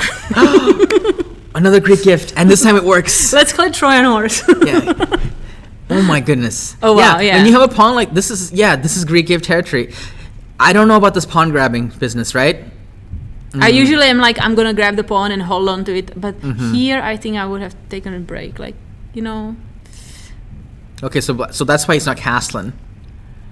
And then okay, that looks suspicious. Now our king is. Oh, this is very Well, I suspicious. don't like trading the bishops. I do want to take a break, so I don't know how much we want to analyze, but Yeah, almost what do you irrelevant. think about just like moving here? Are you saying that you don't think that's worth it to keep the king on d7? You can castle with the king, right? Because there's Greek gift always. But this is really looking really suspicious, don't you think? Like there's. Probably. This has to be bad. Or are you saying that you're gonna be safe here? Well, I'm just saying that I don't know what you are gonna do if my bishop is on this really nice square, because like that bishop rules the. Oh no, that bishop is. Saying yeah. Okay. I can take that bishop. All right, let's look at the 3 moves and let's take a break. Okay, so here. This looks really dangerous though. It does, but I still feel we traded like bishop on c8. That is really bad. Okay, rook b1. Oh no, did I lose here? Yeah, I'm sorry. I think Jude's mom or dad is watching. It seems like he's in a little trouble here. So he has to be very careful. Black has to be really careful in this game. His king is very unsafe, and yeah, white is down a pawn, right? Black But needs it like doesn't 2 matter. moves, right? Like rook hd8 and artificial to castle. Yeah, so black is in big trouble here, but there's a chance that black can kind of hold it together if white makes an inaccuracy. But if white plays really accurate, I think this is very hard to defend. I think move like rook fd1 now. Again, just Has to kind be of accurate. finishing the development. Like we have huge threats, right? Let's play just rook fd1 Oh, here. what about c3? Is that a move? But let's look at the rook fd1. Okay, sure. Because now we are threatening to capture on d4 with the rook. That's a good move, yeah. Also, the knight on b5, you can't really like move it anyway because b7 pawn is hanging. The rook is spinning the knight to the pawn. Yeah. Yeah. It's in a little trouble, yeah. Yeah, I feel like some trouble. But okay, this is still far away from being won or anything. So both players. It's a little trouble, so he has to be very accurate. Yeah. So we'll see what happens. The opening was a little bit tough. This Okay. very complicated opening, right? Let's Okay. take a break. Yeah, let's take a break then. We'll be back in about 10 minutes, right? 10, 15, yeah. 10, yeah. So this games are gonna go on for another like an hour. So yeah. Thanks for staying with us, guys. Don't go anywhere. Come back in about 10 minutes. Yep, we have national championship K-6, amazing games, kids 5 through 11 years old. So a lot of fun, more games that we didn't even look at yet. So we will Yeah. look at other games too. Yes. Okay. Cool. See you guys See you. soon. Bye.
Okay, welcome everyone. Welcome back.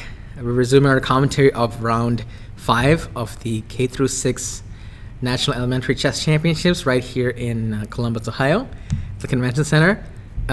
We left off. We're in the middle of many exciting games. So let's just get right back. A lot of them already finished, but we still have good 10 games to go, and Yes. they're in their perfect stage. I feel like now is the stage when you always want to join the game because the boring opening is over, and now somebody has an advantage or someone is attacking, and now we can see how they execute that. How about we fight. come around and go with the top board again and just kind of. Sounds great. So K-6 top board. Anshul, Anshul 2000, I think. 2035 from Illinois, my hometown, Chicago. Against Eric Liu from Texas. 2166. Both players are perfect so far, 4 out of 4. So this is an important fight. Yes. See who's gonna keep its perfection. Yes. So they went for this C4 that we were thinking about. So Anshul played an opening that's kind of, let's say, offbeat, and sacrificing a pawn, which Black didn't accept. Seems like. And now we have a very close to game here. Yeah, let me know if you guys can hear the audio and video okay again. It's just a little quick check. So let's just catch up here. Anshul played a pawn break. Close position, actually, that makes a lot of sense. It's a little bit soon. A little bit soon. What do you think, Hedren, of this F4? I think it's a little too soon, maybe, this whole idea. So F4, I like the idea of white kind of getting, the bishop to be developed. On the other hand, when we go there, the F4 move gives up or allows black to recapture the pawn and get the E5 square for its knight, but also the whole open diagonal A1 through H8. So I'm not sure if that's the trade-off I am willing to do right now. How about this idea of playing bishop to G5 here? Would that be something that's would you consider trading both bishops for the knights here? It's very interesting strategic decision here. I feel like the black squares can be a problem in black's camp. For example, if I go bishop G5 and queen D2 afterwards. Let's just say 8. Just okay. Would you take and then something? And then play knight D5. Yeah, right? And we can even take again if you want. Not that we need to. We could. I don't know if... I'm very careful about giving up bishops. Maybe that's what I said. So I don't know if I would go for it right now. Also, I don't like to simplify too early. But I think this is possible. We have some good options to reroute the knight. Bishop G5 is definitely interesting to consider, which Anshul didn't play knight E1. It seems a little bit, helping black a little bit. Yeah. This knight is a little passive, right? I still don't understand the bishop on A4. Maybe you can go to D1 and somewhere, but yeah, this is definitely not what we want as white. So 93, at least improving the knight. But okay, on the other hand, white's pieces are really targeting the center, and it seems like so are black's, right? Yeah, but it makes sense. 5. It's a curious decision. I feel like knight F5 is coming somewhere. A lot of maneuvering here. I mean, I'm serious. What if I go knight F5 here? Sorry, here? No, bishop G4. Now knight F5. Is it just a joke or is it something? Why not? Let's look at that. Knight Let's play F5. knight F5. You're offering a gift, which I don't have to accept your gift. Yeah. If I don't want to. So if I take the gift, that's a great gift. I'm gonna grab it with the pawn. Okay, the idea is that also when you capture and accept the gift, which I'm very willing to give you, then I'm gonna capture it with pawn and I'm clearing up the E4 square. So take, and the question is, can black save his bishop, right? Which probably it's a no. Because let's say you take with the pawn, I take with the pawn, and now my knight from C3 is going to jump to E4 very quickly. Wait, can you just recapture? I thought that... Wait, maybe there are just too many attackers. What was I thinking there? You want to take and then take on here, right? Is that what yeah, okay. Pretend that that's what you were. No, yeah, that was Take, then take, then take, then take. And I'm much happier about the pawn structure. Like I have f5, I have e5, I have knight d5 coming, and the blacking is very weak. But the saying, long variation, wrong variation. So this is a long variation, and I feel like No, I think like long variation can have its gaps, but I feel like this. it's not wrong variation to you. I don't know. So say take with the knight this time, or I could throw in a little take. There's Just throw in whatever you want. okay. I'm throwing it in. Let's see. Take with this guy. Okay. Okay, rook takes. Rook takes. Yeah, I want to double up. Interesting. Even if you take, is it that bad for me? But though? I'm not gonna take. I don't rush with taking because I want to go knight e4, rook b f1. I just want to like really put all Now the you have to pieces take. there. Why? Because my bishop's gonna run. But do I mind? You're down a piece. Oh, you don't care. I mean, I still have like f6, queen h6 ideas with wow. checkmate. It's very aggressive. Yeah. Rook bf1. I don't care. And I think if you run bishop d7, now I'm gonna play f6. Okay, maybe still knight d5, but So I move back. It's interesting. Yeah, it's very bold. Fortune favors the bold, right? okay, f6.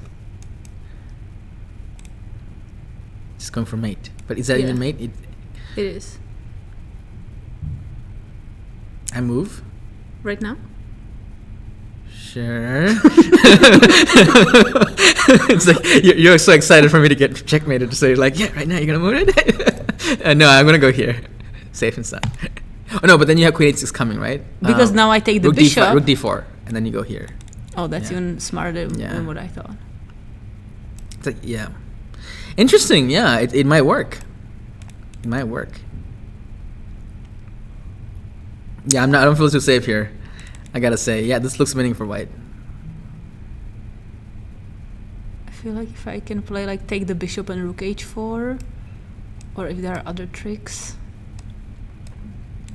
It's still very close. It's hard to do this in a game, but yeah, it's very close. Seems like you're. Oh, maybe actually you have like rook g8 here because knight f3 tricks.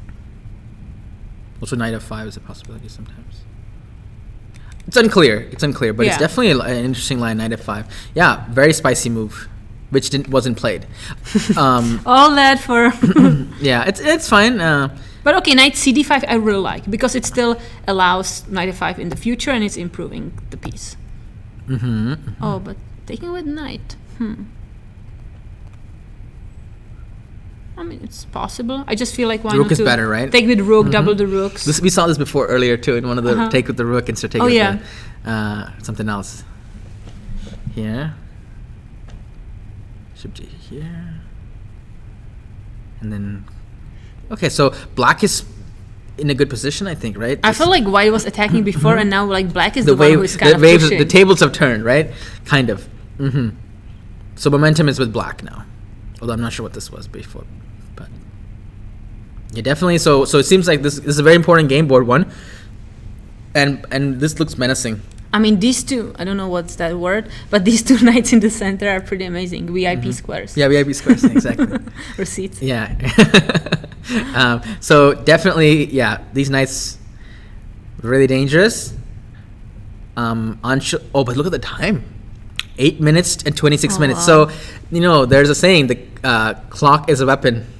John Bartholomew says that. Or like, the clock is an extra piece. So if black has less than 5 minutes, you could say that white has an extra piece.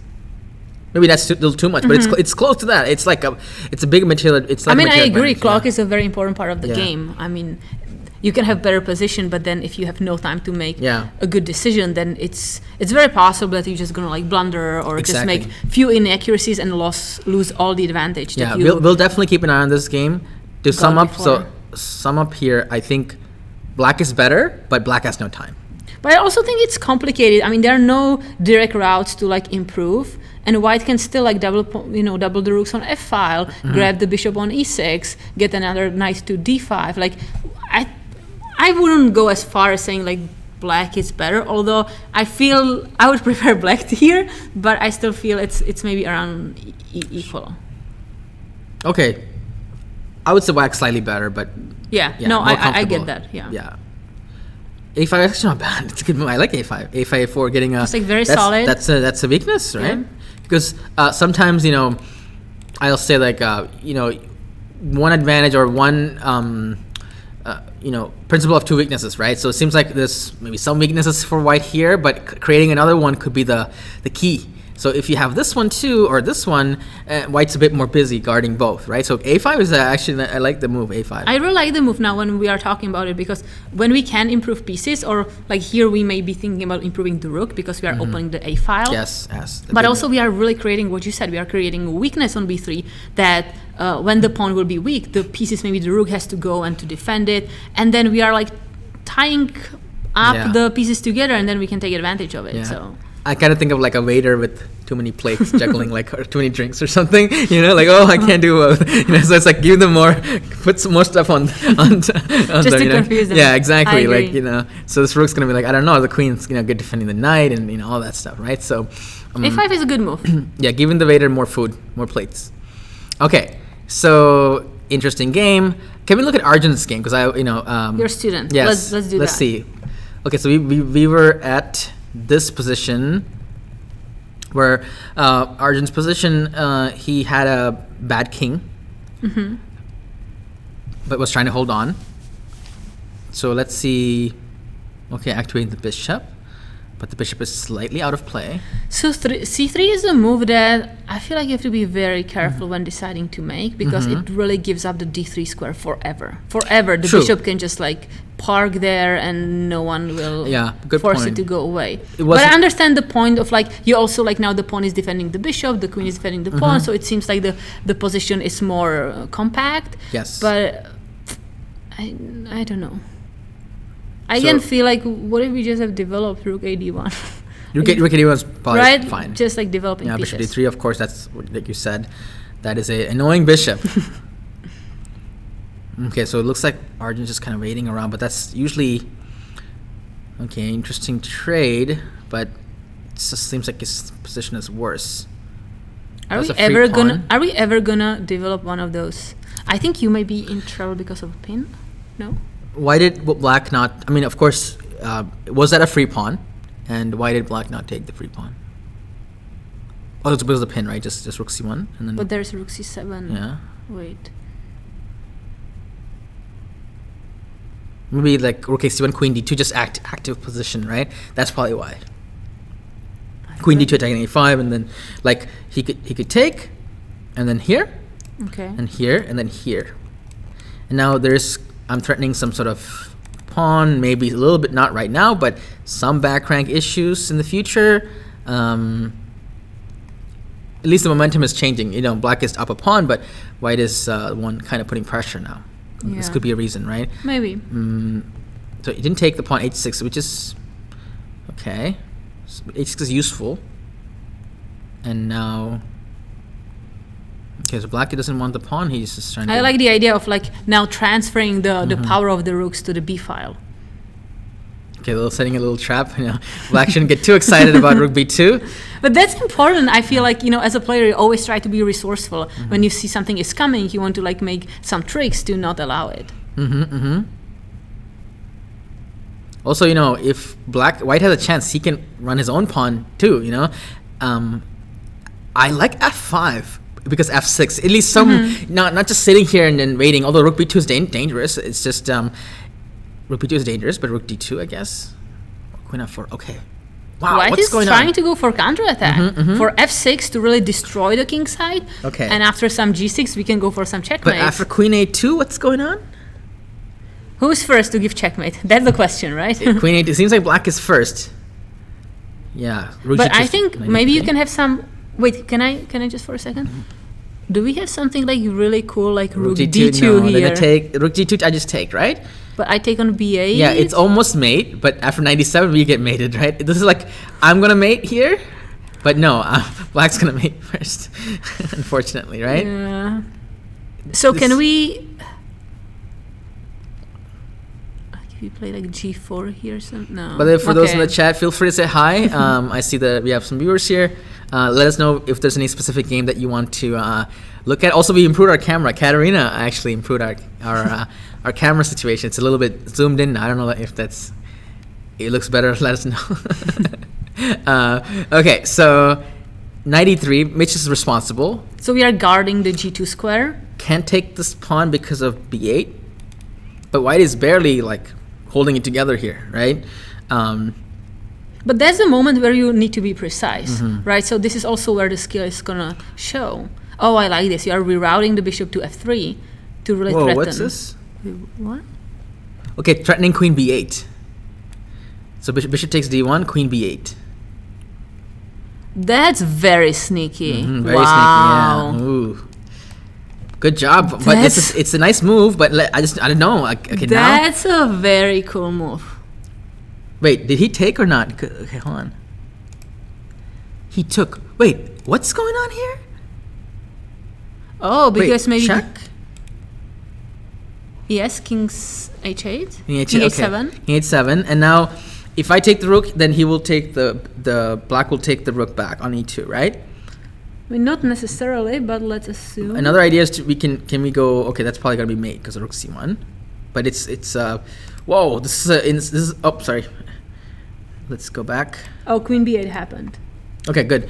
King H7. Wow, what a position, right? That's really becoming okay. Good thing is that black has Marcus has 20 minutes. Arjun thing? has. Oh no, like, but it's like black can think, but now white has to decide what to do. I have an insane line here. F6. Bishop takes D1, queen F8. Does that work? I don't know. Wow, Just give up the rook for some sort of perpetual or some sort of at least perpetual, right? I like that. F6. F6. Just ignore everything. And That's very creative. takes, and we go here. The point is that this knight covers the important check, and the queen is kind of far away from the action here. And now, if we take this, we at least have a draw. I don't think it's spin; it's just a draw, right? Yeah. That's good to have at least a draw, you know. I mean, unless you want to go like to get back the bishop. Okay, let's go. Queen. Yeah, let's go there. Now D7. Now grab the bishop. Wow. But this wouldn't be good, right? Because oh, it's interesting with rook e2. No, we're gonna lose now. Oh yeah, rook e2 is a strong Yeah. move. Okay, no. But Let's be happy with the draw. Is good. We'll take Yeah. the draw. So this is Wait. No. Sorry. Can you go back to that line for a second? Yeah. Here. What You if wanna I take the take on pawn? f6? Yeah. Yeah. Here. Go to d7. You want to take on e4 too? I want Oh to my take goodness. Okay, hold on. And here, no, let's take on e4 too. Why not? Yeah. While we're at it, Yeah. check. Yeah. But he's not gonna let. Oh, but then okay. So let's go here. Because then I I can take on e4. Yes. Ooh. And then I can even play knight f5 or something if I wanted to, because I'm covering this. So check on e5. Why? I want to get my queen to d5 and then play knight f5. But no, maybe. Why not go? Why not go here? Because I'm threatening mate. Oh, right now. If this is winning, that's insane. No, maybe you have something like bishop h5 or something. No, you don't. If this is winning, it's insane. No, queen b2. Hello, Hartman Chess. Okay. Oh, So okay, this is let's an interesting see. line. Let's see if our whole line fails because. So does f6, bishop f3, spoil the fun? Yeah, we didn't calculate this one. Oh wow, that's a strong move. That spoils all the fun because now rook g2 is a threat. So we're declining the generous offer of So let's just show the line. So let's say queen f8, now rook g2 just pump. rook just g2. dump So we it are in. ready to sacrifice the rook because the queen, Yeah, if the mate, knight takes it, the queen is going to recapture and it's a That is a good checkmate. find, Hartman Chess. Good job. Yeah. But let's see if that is a good move. So rook b1 happened in the game. So maybe we can look what. Oh really? Yeah, you see it. It's red. You don't have to do this. You Oh, can just really? refresh. Is it touchscreen? Yes. It's touchscreen. Okay, Okay, I'm sorry. it's okay. Where is the game? Arjun's game. let's go back to the next page. Yeah, just Yeah, there click it is. anywhere. Okay. Yeah. hmm So rook b1. So he didn't go for the f6 idea. Rook b1 is much more responsible. Well, we had another No. idea of playing knight takes c2, right? But you Yeah, don't knight like takes c2. I didn't like it because bishop takes d1. But what if after we play f6? It's, Actually, even this is good, right? yeah, Because then bishop f3. The bishop is actually the momentum is more important with maybe taking the I agree. knight. Okay, so rook b1 seems legit. Mm-hmm. Rook c2 also moving away. Wait, now f6 is a stronger version of the same idea, or is it still bishop f3? Still bishop f3, right? Yeah. I mean, what's the pawn count? So white is pawn down. All right. So I thought, maybe we just want to trade queens, like. Yeah, the king is surprisingly on Queen h7. b3, It's too safe. That seems to be one of the issues here. It's a very exciting position. Bishop f3 is a huge threat. Yeah. That's why I feel like I just want to trade like. You want to go queen b3 and trade. But like now, it's I don't want to do that. But reasonable. It's not a good. It doesn't draw, right? I don't No. think so. But is it a reasonable attempt at a draw, that move? I think so. I mean, it's a sad move to play. I'm worried that the a pawn is just so fast, like running really quickly, Mm-hmm. and we can force a rook trade with like rook d3 after. That's key. Yeah, rook d3 is very dangerous. Actually, that would end the game immediately, I think. Unless c5 takes and take with Well, the pawn. let's play it on the C- board. Okay, so queen b3, Let's see. Mhm. take. This is very critical because it changes the rooks. And now this is the Bishop. critical move. Really? Now c5, d5, c6, queen, and then we just but in this time. is not that critical. King f2, no one's surviving. That's just king f2, and then you can. Okay, so bishop takes d3 is what you want to play. Mm-hmm. And now I want to run with the pawn. The a pawn. But maybe it's c5. like this. What's going on here? Here, Yep. knight d5. Go. Here, knight c3.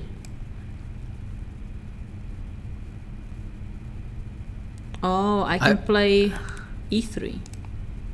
What does that do? Oh, you can Take take the a pawn. pawn. Okay, g4. g5. I don't know what's going on. Maybe black should invest time to. I don't know actually. What's going on here? g6. Wait, g6. I can push. Oh, but you're just gonna take and go bishop a6. Yeah, Right? and then my king is gonna go back. Take. King takes King takes. Yeah. here, or c5. Maybe bishop e4. Yeah. I Black's don't know, better. it's- Yeah, black's better. But maybe Okay. white is surviving.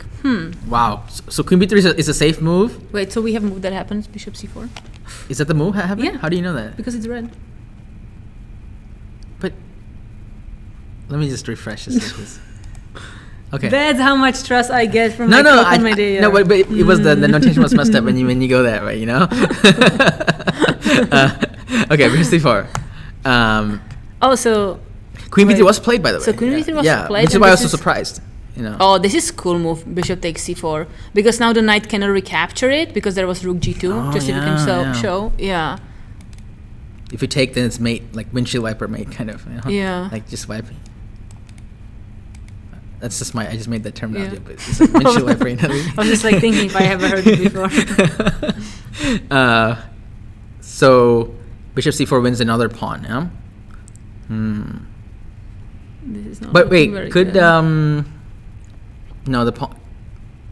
Yeah, this is looking lost, right? Too many pawns for black. Unless we can somehow Rook b5 and rook b4 or something. It's just gonna run. I thought the rook a1 and knight d1, knight c3. Rook a1 a4. And then bishop b3. Can Yeah, we our trap king is the cut rook off. somehow? No. Oh, like knight f1? Yeah, no. No, I think Hi, this Mitch. is- Who's the sharp-looking guy in a suit? How you doing? Mitch is from Chicago, actually. Oh. So that's cool. Big crew of supporters here. Yeah. So, how did you find the channel, Mitch? Did you find it through my channel? Let me know. How do you find this commentary? So Where yeah. is Joe Hollow? I need some support also. It's also from my channel. Okay. So it seems like, yeah, Arjun is in trouble. I mean, if we just move back to see like this queen b3, bishop takes c4 is yeah, really cool move. His opponent is very good. He's 1800, higher rated than him, and it's very experienced player. Looks like a very strong player, finding all these beautiful tactics. And it was a big fight. You can tell both kids are very tactically sharp and very resourceful, which is a really good sign that they have a good future. They have a good fighting spirit, and they find all these deep tactical, not just simple tactics, more like extremely tricky tactics, right? Like this rook c2 was a great idea, and then black wasn't confused. Most people would be confused, but it seems like black was countering back with his own tactical ideas, right? So great fight here, but it seems like black is winning here. Okay. So let's look at maybe game of Yusuf against Rohan. They're playing. I don't think sure. we Which watched the game before. Yusuf versus Rohan. Sure. What section are they playing? That's a very good question. I think it's K5. Let me. Yes. Yeah, second board, K through 5. Yusuf has a perfect score. Player playing white, and his rating is 1900. And they're fifth grader. They're fourth grader, I think. So they're fourth or fifth graders, and they're high rated. This high rated. So. And Rohan is 2042. Okay. 3.5 points from California. Okay, so we have another Sicilian. Sicilian. Nice. C3 Sicilian. And now D5. It's one of the main moves. D5. There's also Knight F6, which is what I play sometimes. But this is also very good for black. It's equal. Black is immediately fighting for the center and kind of enjoying so much space. Would you say that this is an improved Scandinavian? It's interesting. I didn't think about that. I would say so, right? Slightly improved Scandinavian. Because they can't go to C3. So should be 2. This is still theory. I remember there's a funny trap here, like Knight C6. I think it's like castle or something. And then if they try to take the pawn, don't even try it. Intermediate move check, remove the guard, and then goodbye. Yep. So this is yeah. I know that there is a rule that if like white plays bishop e2, you want to usually capture on d4, I believe, or you have to be careful with playing e6, because let's say if you play here knight c6, you are running into like c4 d5, because after c4 the queen has to move, and it doesn't have queen e4 check. Interesting. So here, black should play e6 first, which is what he did. He did. Because now after c4, like the queen can move away, but there's no d5 push, so then we are happy. Yeah. Well, I was showing this trap. Yeah, no. But there is a line like this, I think, but I'm not sure exactly what order, right? But it is a funny little trap that I've seen. It's always cool to look at lines where somebody wins. A queen. Maybe this is the line: take first and then play knight c6. Okay. But then there's knight c3 though. But anyway, we get the point, right? This is this beautiful trick that happens all over this opening. The c3 Sicilian. So e6 was played, and h3. Yeah, trying to force the bishop to capture. Knight a3 is a move you want to like reroute the knight to maybe b5 to try to give like a fork on the whole family. Okay, yeah, family fork. Yeah, that'd be. Is that the family fork? Rook, queen. Yeah. Yep, family fork. Yep. And here I think you can go knight c4. Yes. Because then you can also get knight to e5, and you are threatening knight b6. No, I don't know. It seems not the family fork, but just a pretty good one. Also, wait. What if we do queen a4 here? Knight c6. And now knight b5. No, it's probably not good. Yeah, but knight c2 seems a little passive. Missed opportunity, maybe, right? Some. I'm not really sure about this move. Knight c2. Knight c4. Okay, you are rerouting the knight. Castle. I'm happy to see it. Bishop e3. Very logical moves. Okay, white just won a pawn, but I don't know if it's a real pawn or not, because he can't take back. Yeah, it seems like black messed up. No. White just won a pawn, and black didn't get it back. So maybe black just forgot that white could do this. Maybe waited a little too long. Yeah, that's a free pawn. And now white's attacking the d pawn, and then can't play b4 though, but white is trying to defend the pawn indirectly by attacking another pawn. So, and now black didn't want to give up that pawn, but instead white has connected the pawns now. So white is much better, but maybe black has some pressure. No, it doesn't look like that good for black here, right?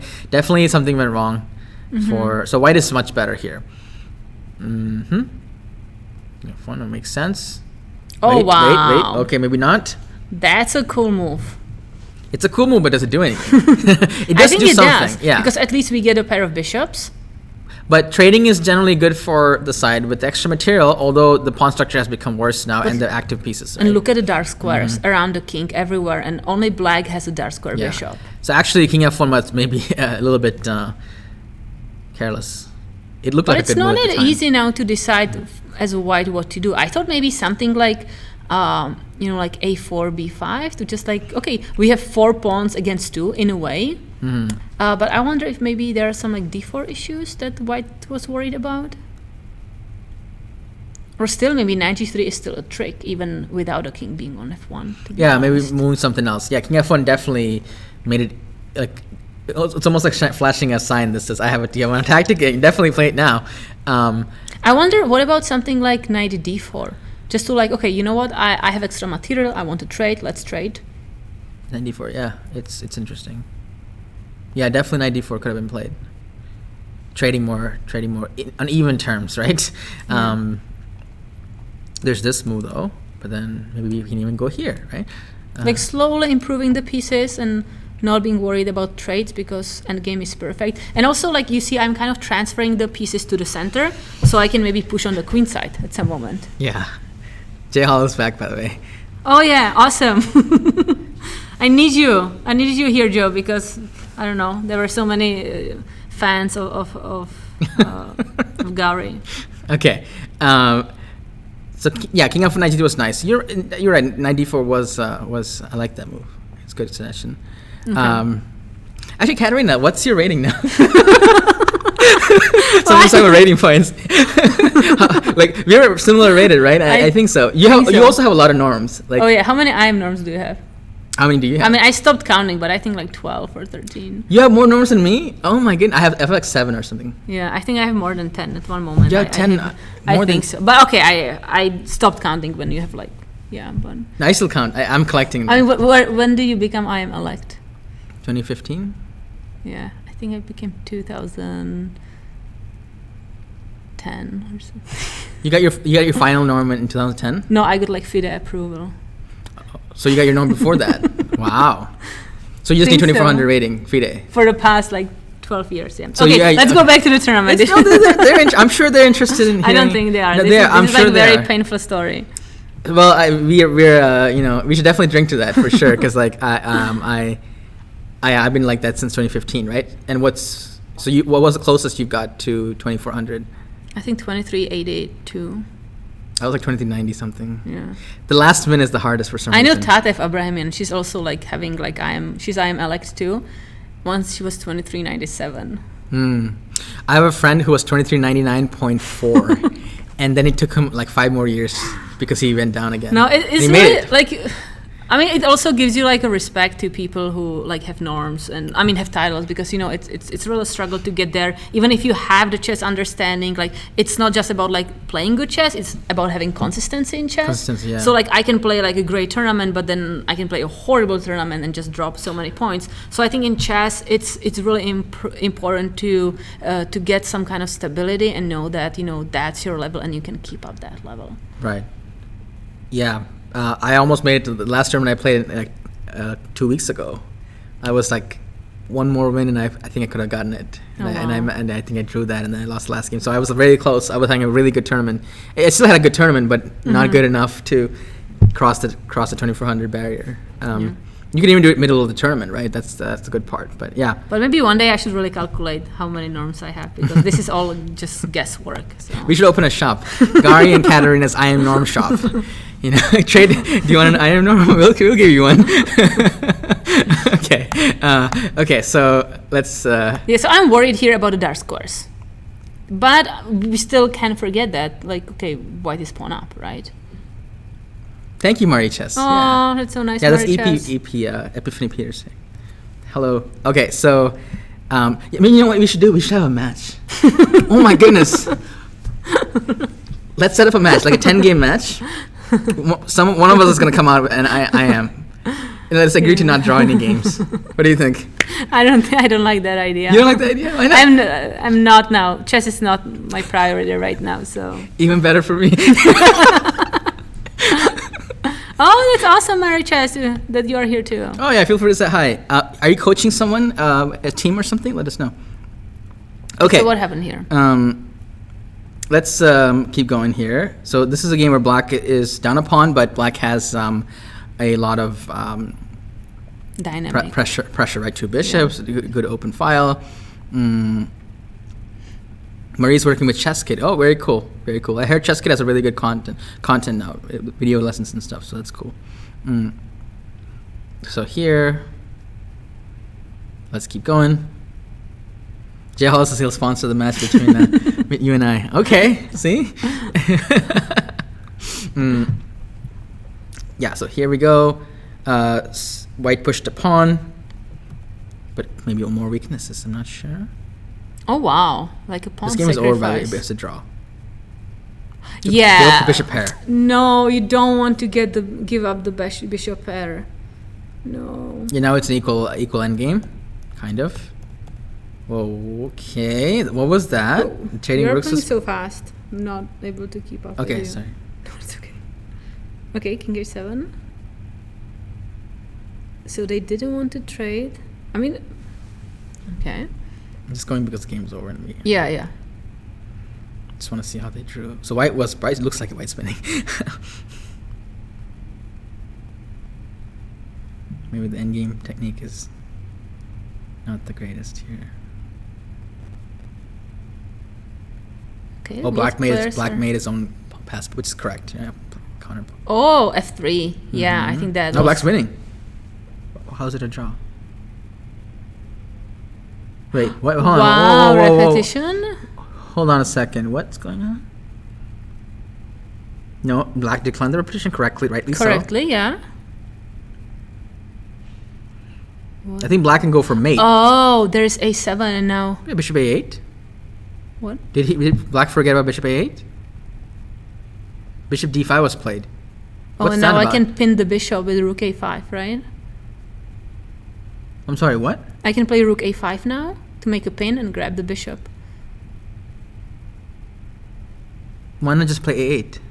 Because I want a free bishop. Sure, that's good too, but I can play a8 as well. But that's not winning, right? Is it? This one wasn't played. Did he offer a draw for this? Something's really weird about this. Somebody offered a draw, I think. I'm not sure why. Or maybe just I mean, black wouldn't have resigned, so. Maybe white offered a draw for this? I'm not sure. This is weird. And black made the blunder and it said, okay, I agree. Why not? I don't know. Somebody offered a draw, maybe. Maybe black offered a draw for this move. I have no idea. But black is winning here if he plays bishop a8 and blocks the pawn. Okay. Oh, I like that, Joe Hallo. Lichess almost not quite an I am Blitz showdown. Yeah. Yeah, weird endgame. Okay. Yeah, Arjun lost, unfortunately, the game that we were following with the 2 pawns, right? Yeah. Do we have any game playing? Okay, so let's go to, we didn't look at this game. So let's look at Rao against Boydell. Game number 7. Okay. So that's What's gonna their be section K5. and their ratings? Never mind, it's gonna be K6. Actually, I don't know. Oh yeah, so it's from Illinois. You're very Okay. happy. 3 out of 4 points, 1945 rating. It's a high It's rating. Rao. Actually, it's Anjanea against Oliver, who is from New York. 3, also 3 out of 4 points, and rating 1760. So there's like 200 points rating difference. Okay, let's just go to the So let's see. end here, I guess, because they're running out of time. Oh Whoa. wow! Whoa! 2 rooks okay. against a queen. I like this. For white. 4 rooks. Yep. And but look at the time situation. There's only 1 minute 50 seconds. Wow. And it's a delay, right? So you have no increment. You cannot get time. No. You can only lose. I think white will win this somehow. I think this looks like a great position for white. White needs to pick up the pawns somehow. Oh, I thought. Yeah, no blunder yet. But Oh, but we can go rook g7 now, right? Yep. in queen h5 only move, I think. Right? Can we trap the queen like f3? Oh, hold on. Oh, okay, hold on. Okay, hold on. Hold on. Then g5. And rook takes f5. f5. Oh. And then king e6. Okay, but Then does king e6 save the queen? Also, no, I can just move. Wait, hold on. But g5 also opens up the queen here, by the way. Just saying. But Okay, but I get some points. Right. That's cool. f3 is this is like a trap. f3, like domination, like dominating the queen. That's nice. Thank you. So is black done here? Is black? Because actually, let's go with Okay. g5. I was gonna say, like, will black trap the queen?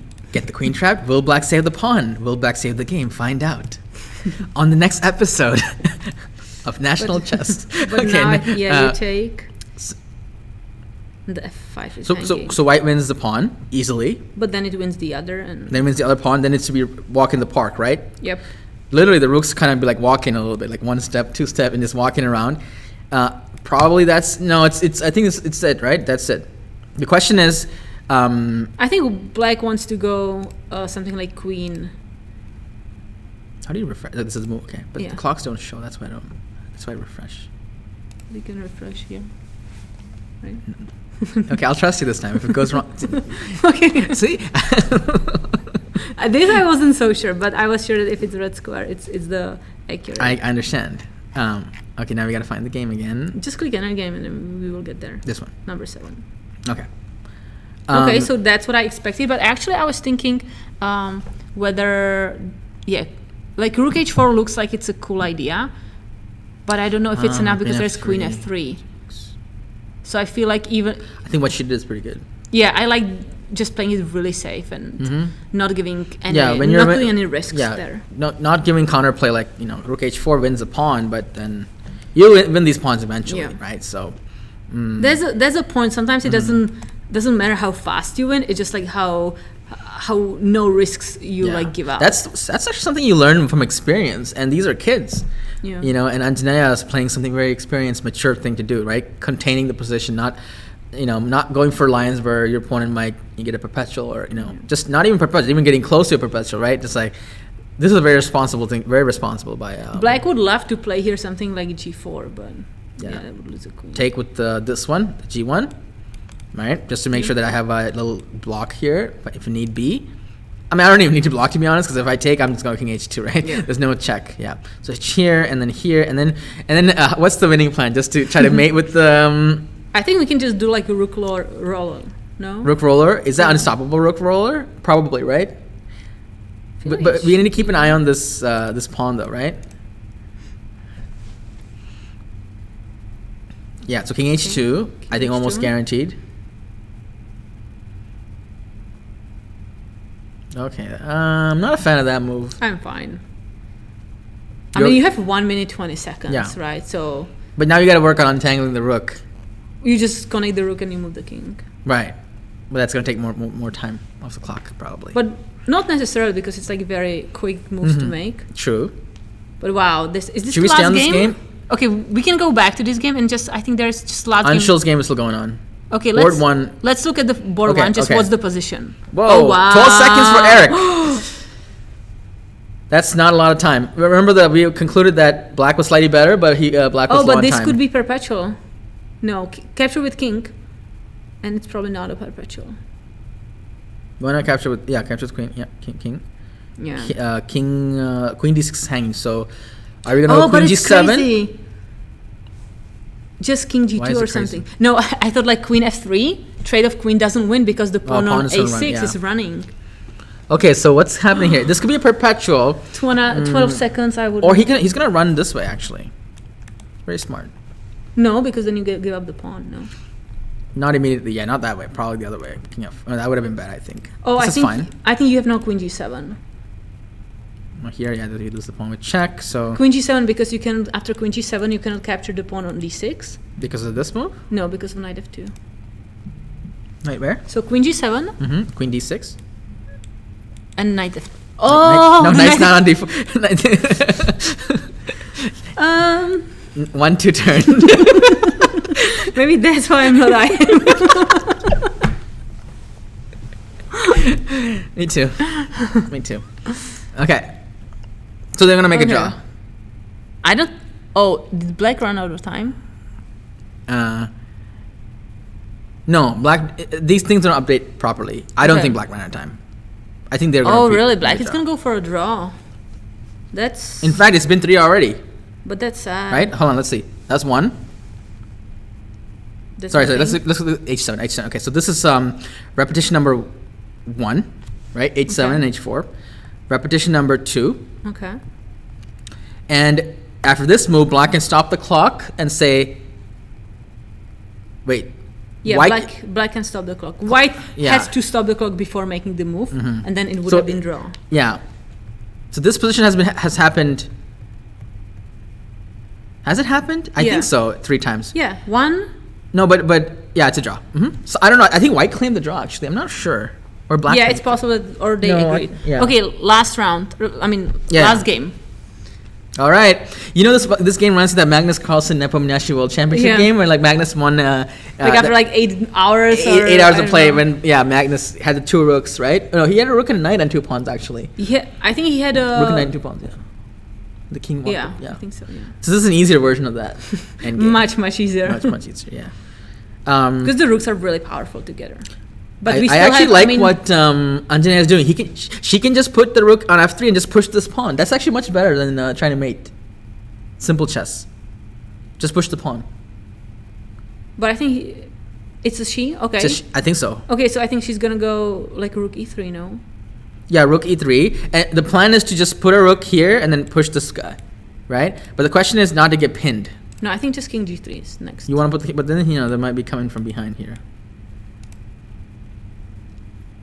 Does it matter that? Oh, cool. Probably not. Yeah, because rook can go to e1 too. 22 seconds. Oh, so exciting. But it shouldn't be that big of a deal. But anything can happen. With 26 o'clock, literally, I've seen so many games. Literally anything can happen. I mean, once I was playing, the first time I actually played a delayed time control, because I'm from Europe and we don't play delay. That's American thing. We always play just increment or nothing. But I played this delay time control with, I don't know if it was Ipatov or someone like that. And it was a collegiate tournament. And I didn't know what delay is. So I was like surprised I'm not getting any time. And then it's like, and we were playing this rook endgame. It was like total draw, rook endgame. But I was starting to run out of time. And obviously I just lost on time because it was just so stressful, so nervous. But I thought it's just a clear, draw. But then the time is just a problem. Yeah.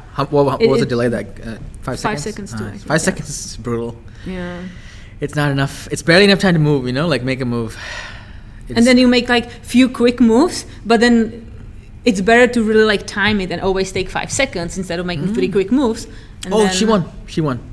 Rook e8, rook e7, rook e6. Oh, yes. Well done. Good job. Well done, Anjana. But that was like such a great fight from both players. Here. Wait, what? No, didn't. Why didn't she play rook e8? She didn't see it. That happens. That happens within 12 seconds. Right, rook e8, rook e7. Right, this is the winning plan because now you forced the trade. Yeah. Okay, I thought she found. Okay, rook she found- a7. Okay, she's going for a different idea. Just please don't lose one of the rooks. Oh, she's going for the rook roller. She wants to follow my idea. Oh, that's a beautiful idea. You remember how if the rook roller happens here or here, and you can sack the rook on a8, and then even if the queen takes it, then you take it in check. Oh yeah. That's pretty cool. Yeah. Oh, you turn on the computer. Oh wait, what just happened? Okay, we're here, right? Oh, I think that's what. That's is what gonna happened. Yeah, we're gonna go I'm here, predicting rook a2. and then we're gonna go here, and then we're gonna dump the rook here. Okay, let's show that. So rook. Wait, is it updated? Yeah, queen f4. That's the situation. Okay. Why isn't it moving now? Because they're thinking. There's no time to think. There's no time to think. What are you thinking? There's no thinking. Okay, you can update it if you want. It's wow. Okay, rook h7. Okay, now Okay. here it is. Here Let's do it. and here, then here. Oh, she Yes. found it. She found it. Okay, this. There we go. Drum That's roll. a really beautiful Drum roll. ending. Wait, what? No! No, don't go back. Don't Show go it. back. Just show it. This is Just so rook cool. Yeah, So here. takes, has to take, and then we're gonna get the queen. Wow. Don't go back. Why are you so scared? Go again. Okay, try now again. Second attempt. I think second attempt. Now she understood. Second time's a charm. I believe it. I think now she got the idea. Fingers crossed. No, I think. I mean, when you go again rook b2, you understand. I think now what you want to do. Here or here? Can you just pre-move rook b8? I can't pre-move rook b8. I'm not playing this game. You could pre-move. Okay, rook let's b8. do it. Okay. Is it gonna happen? Okay, chat. Is it gonna happen? We should do like. It's quick, now or never. It's literally We now should or do like never. quick. No, there's no time for a poll. There's no time for anything. But say in the chat if you think so. There's no time for a poll, Katerina. It is. No. Wait. She didn't find it. Oh my goodness. No. Okay, we still. Is she trying to flag the opponent?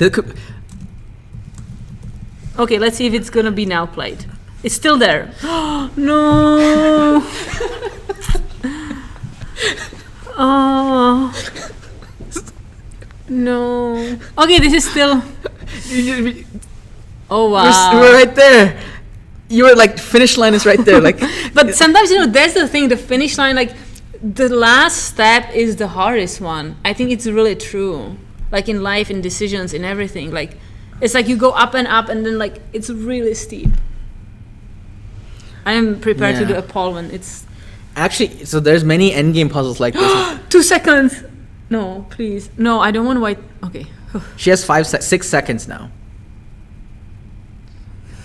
This is not... This is giving me a heart attack. Literally, when you have no time, anything can happen.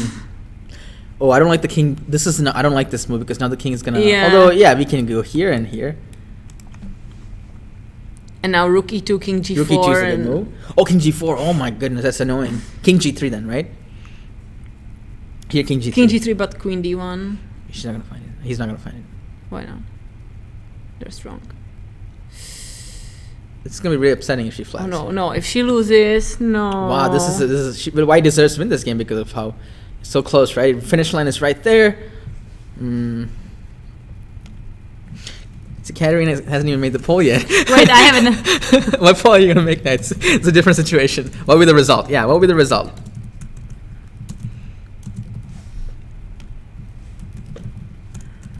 I can't spell, and the game will be over before. I don't see any moves coming, which is a little bit concerning.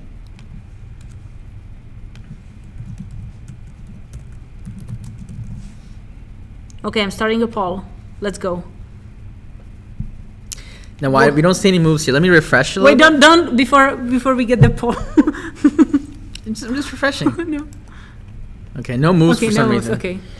That's let's not a see. good sign. Okay, no one thinks that black is gonna win. Okay, I don't want black to win. Like, I know, like, Oliver put really great fight, but no, I don't want Anjenia to lose on time. You can do it. All right, we need more votes. I will also vote.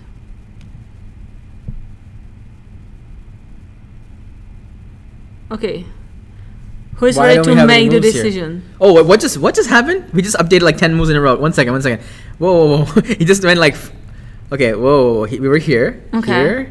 here. I know, here, Marichas. It's here, like here, really hard to here. breathe. Okay, check. Good. Okay. Oh, okay, that's a stack cool pawn. trick. Okay. Queen. Wait, why not to give a check first? Yeah, I should have given a check first, but they have 1 second. I know, I get it. So okay. now this, okay, queen f4, but this is over, right? I mean, Just like trade a queen so you wait, can. could there be a lose. stalemate if they're not careful? Show your mate skills. No, I don't There like was this. checkmate. Oh no. Okay, she won. Oh wow. Wow. Yep. Woo! 99 moves. Wow. Woo! That was good. 99 moves. Okay, how do I end the poll? I think the poll is still going. I got 99 moves, but blundering one. But that was really GG. Really good game for Anjenia and Oliver.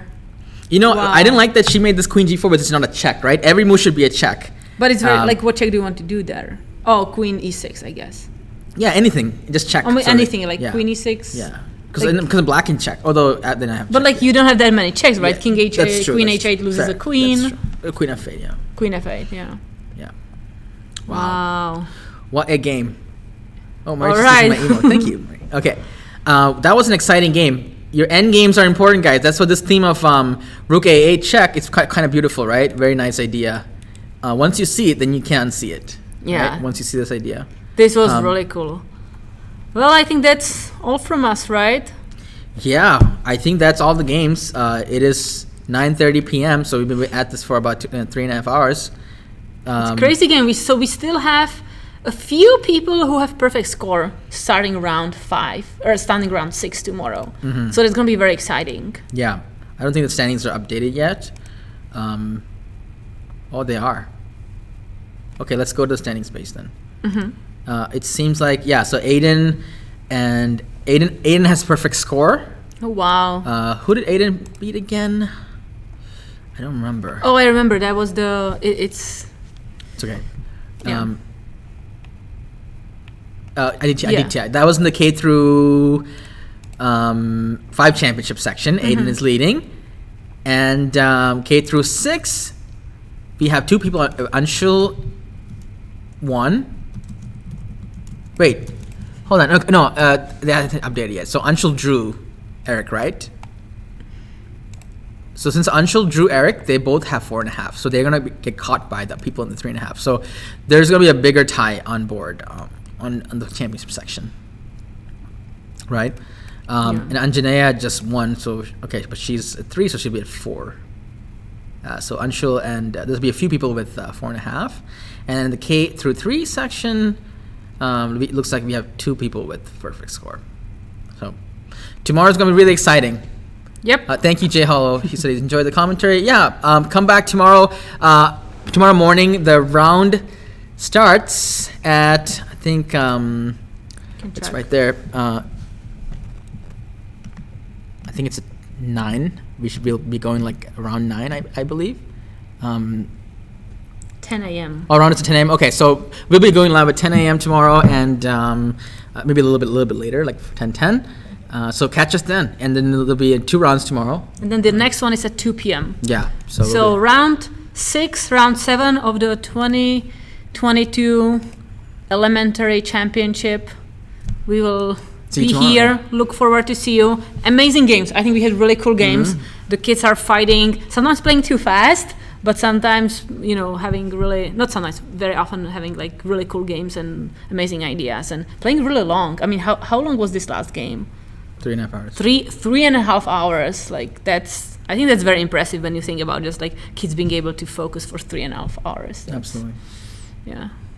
All right. Perfect. Thank you so much. And see you tomorrow. All right. See you guys later. Take care and goodbye.